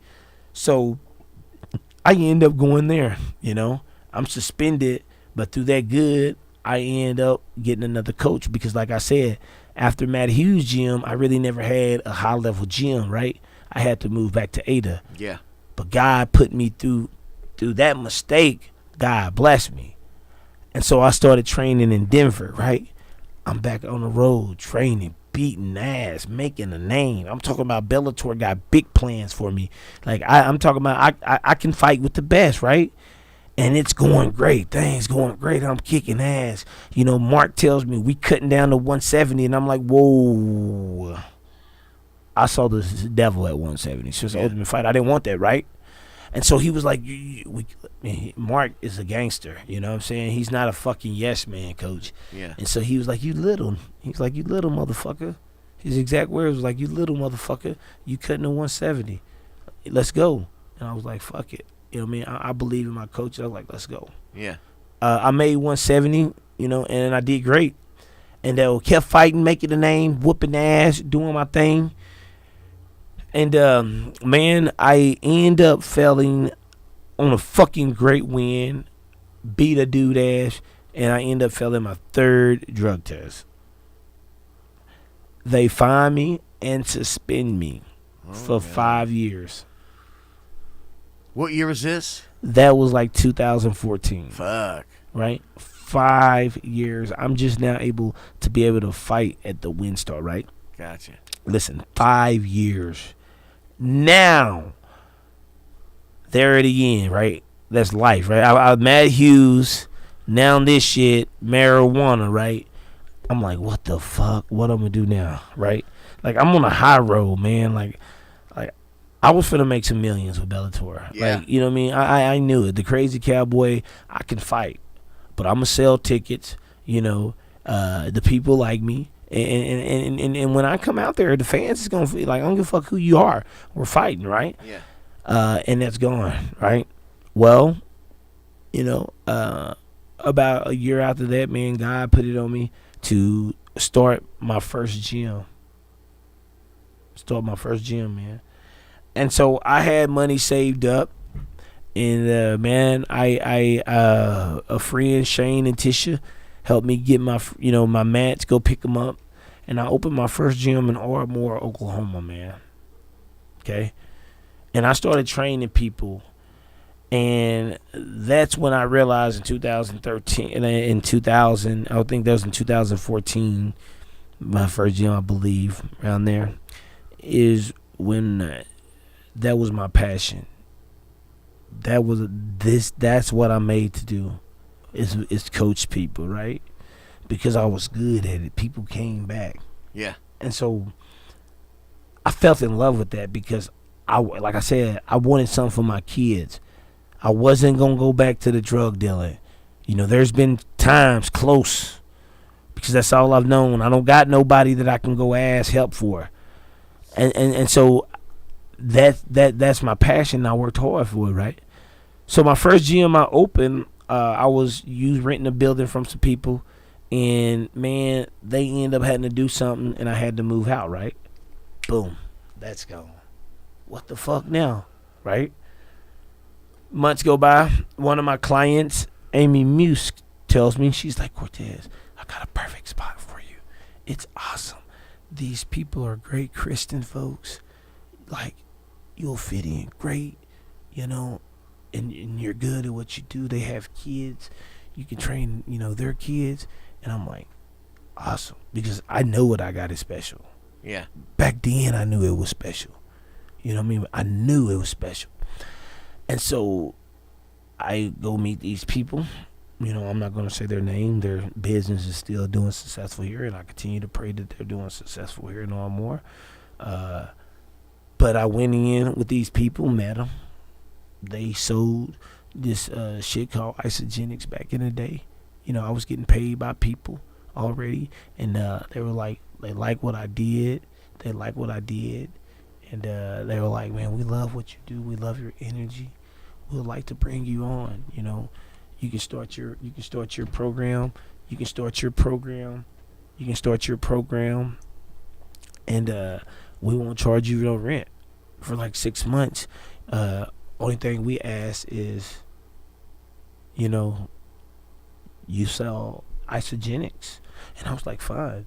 Like I said, I don't even know what that is. It's a weight loss program. Gotcha. Like I said, man, I'm a brother who come from the trap, man. I come from like selling drugs my whole life, you know what I'm saying? Yeah. Like, that's all I've known. Crack house is early, early. Yeah. And so I just wanted to make it a chance. So when he gave me that opportunity, and I had a following then, people knew who I was. I got suspended from Bellator, right? But I was kind of like a badass, and people kind of liked me. I worked hard for that. And so, man, I started training this guy at gym, and like I do everybody else, and like I still do today, man, I would go live back then on my Facebook, dude, and promote this, bro. Promote his gym, promote how awesome trainer he was. That's what I do still today, right? I love it, God. It's just something I do. I can't help it. And so I'm promoting this guy, man, how badass his gym is. It's growing, right? Training his daughters, his wife, everybody. Training is growing. We're talking about big plans, how we're going to grow all this big gym and all that, man. And year passed by, right? He calls me one day, and he says, Cortez, we need to talk. And I'm like, okay. Let's sit down. I'm thinking he's talking about the big plans, right? Like, yes. Like, my dream is, like, we finna have this gym. I'm gonna be able to build this house. I want one day for my kids, right? And so we sit down, man, and this man tells me, man, he's like, man, I want to talk to you about something I heard. I was like, okay, what did you hear? Like, what did you hear, man? Like, I know I've been living life straight for years, for many years, And I was like, okay, what did you hear? And he was like, I heard you failed your drug test and you smoke weed. I was like, yeah, you know this. Like, I smoke weed, but, And he was like, well, I think if people knew that you smoke weed and you train the kids and, all that. I remember everything because this shit fucking crushed me, man. I've been crushed a lot through life since growing up, Shit. I'm fucking, my mom and daddy was one of the first people that hurt my heart. And so, he was like, I just don't think it'll work, man. And, blah, blah, blah. Blah, blah, blah. And I was like, what? What?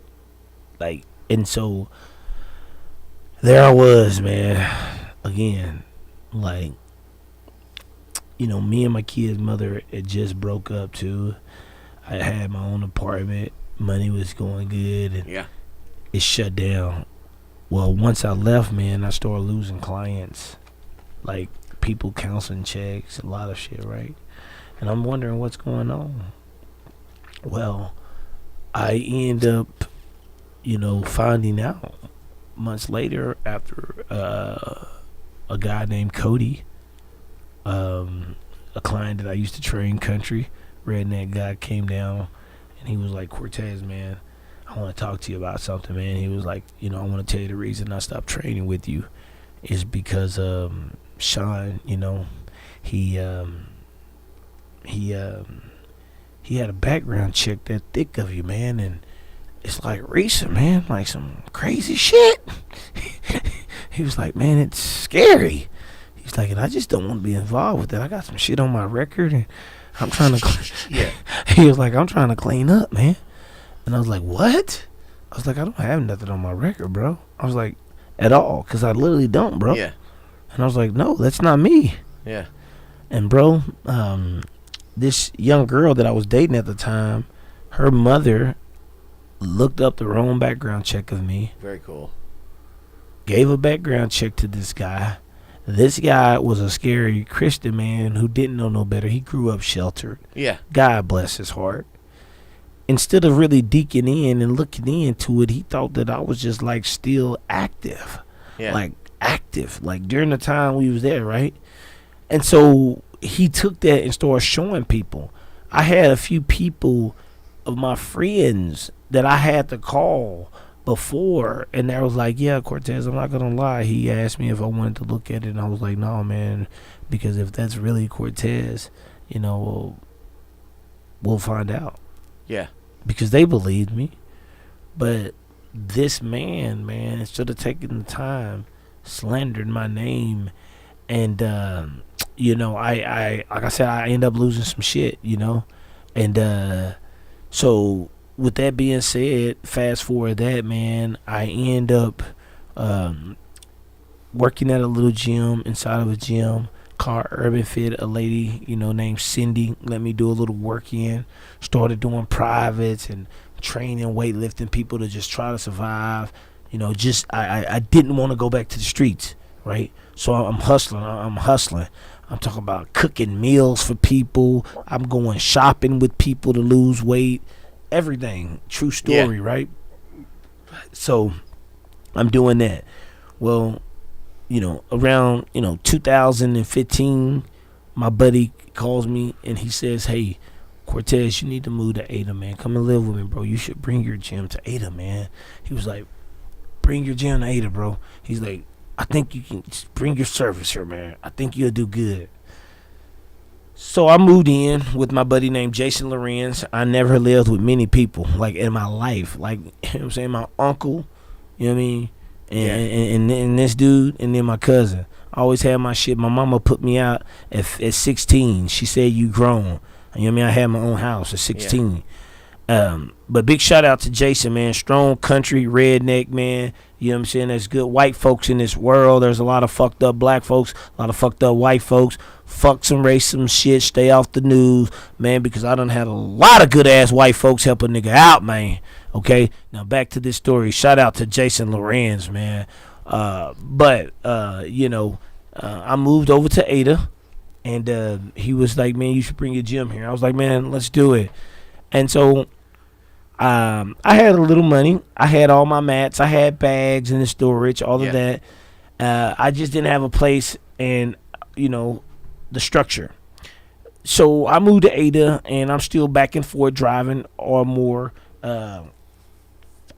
training people, because I got a lot of trainers over in Ardmore, Hayden, too, because in the personal training industry, man, it's fucking crazy. People are jealous, man, but in the music business too, people are jealous, which I think you should just love everybody. Yeah. I don't hate anyone, I swear, right? So all boats rise. Yeah, and so right. and so, bro, people was hating on me in Ardmore for lifting weights. He don't got a certificate. Shut the fuck up. If these people are paying me to train, you shut the fuck up, right?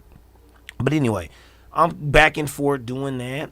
And my friend Jason was dating a girl at the time, and he was like, "Hey man, she got a hot friend that you should talk to." She said, "You got a hot friend I want to introduce you to, right?"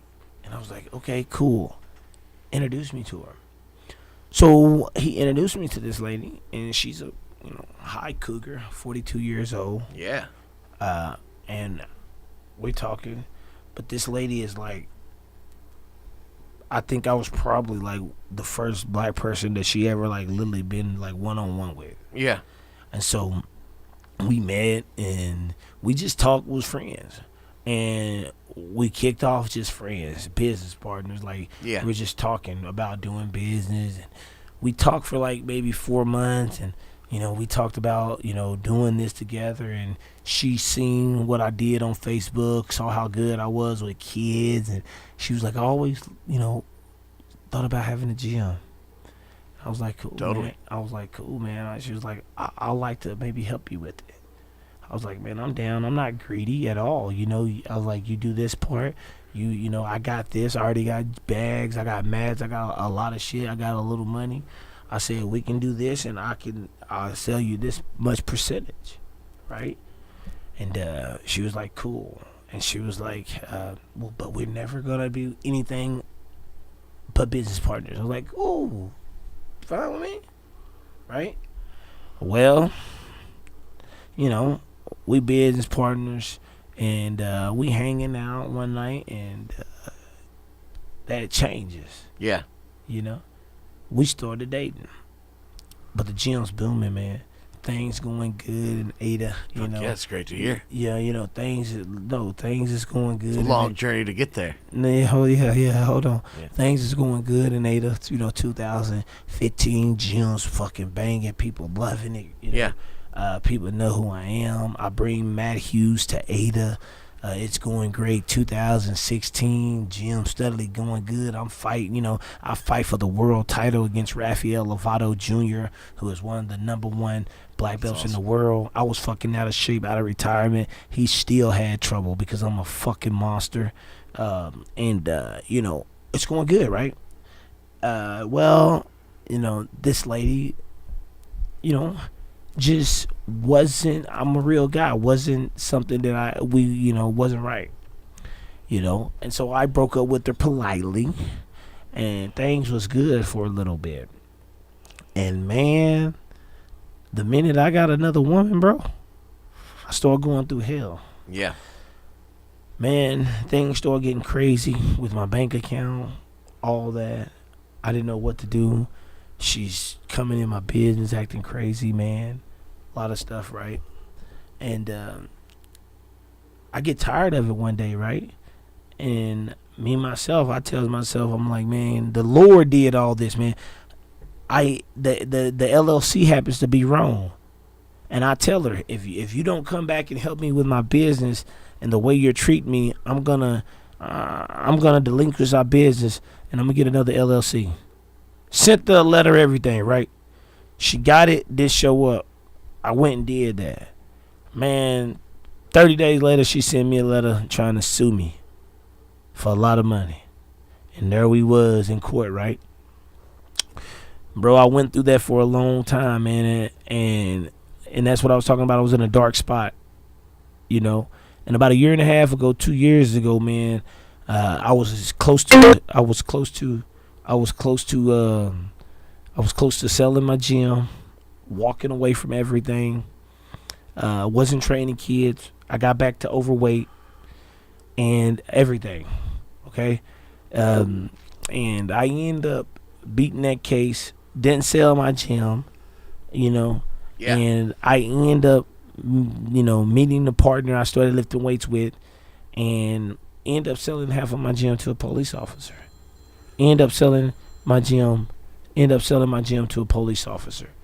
And with that being said, happy buds, I'm going to get through with this because we ain't got long to cut this off. Through all that journey of sadness and darkness, I created Happy Bud Reviews and started driving around reviewing products. Started back bringing the happiness back, and started creating things like Smoking with Strangers, man. It's great. And now I have carts in stores. I have these hats like Let America Grow Again. My gym is thriving now. My gym's thriving. I'm finna come back and fight again. You know, I've had two fighters. One fighter that I've got in Bellator, another fighter who's doing great that just moved to Texas. And where I'm going with this, and through all of this, through this whole story, marijuana and cannabis has always been like a downfall, but now I'm in the cannabis business and I'm bringing something different to the cannabis business that a lot of people ain't bringing. It's inspiration. It's showing people that speaking things into existence, because this is just like I told you, man. My life's been a movie. We don't even got enough time to talk about it, but through all of this, and where I'm gonna end this with is that I continue to tell people, man, is your situation isn't your destination. And through just all of that, just pieces that I was talking through with my whole life of growing up as a kid, it was always situations, right? But it wasn't my destination. And where I'm at right now in this studio with Caleb behind the dashboard, I spoke about this show a year ago driving in Tulsa, Oklahoma, smoking. And I smoked with a few people already in their house, right? And I said that I was going to start a podcast. And Caleb is a guy he has a story that we'll probably bring on here. He's a musician, right? Yeah. And he's at my gym, which I know jiu-jitsu has changed his fucking life because the motherfucker knows exactly. Right now, I can go out there and I can honestly fucking say, me personally, I ain't got many people that I've known since I've been doing it to be like, I've done jiu-jitsu 178 fucking days. Like, he knows. Either he like telling me that because I'm the owner and I'm a black belt, that he's trying to remind me that like I'm good.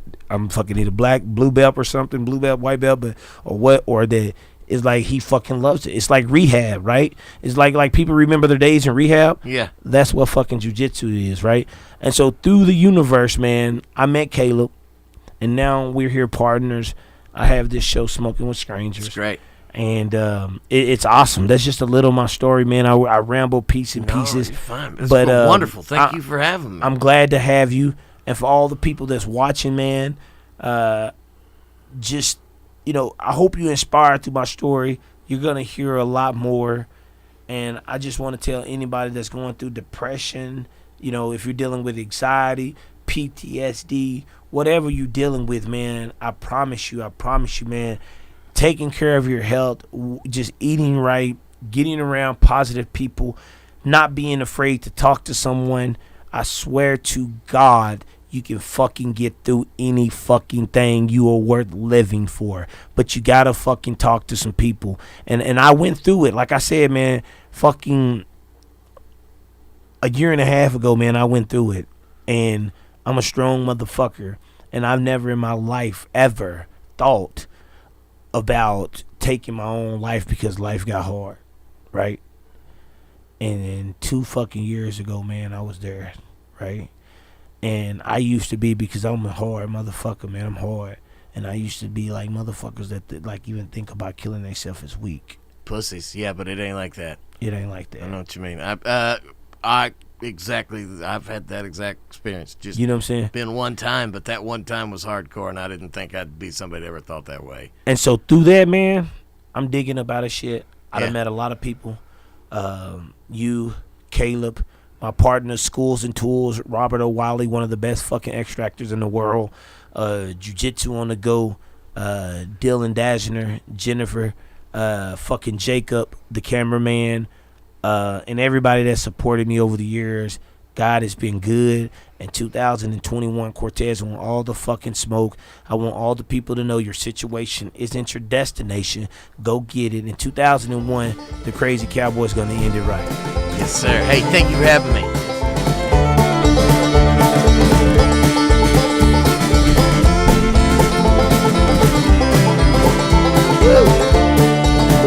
Well, now you are as wild as the Arkansas crow, and I pine like a whippoorwill so blue. Well, you disappeared in the moonlight, oh so clear. Yes, sir. The same way that all legends do. For me, I tracked you from first winter snow.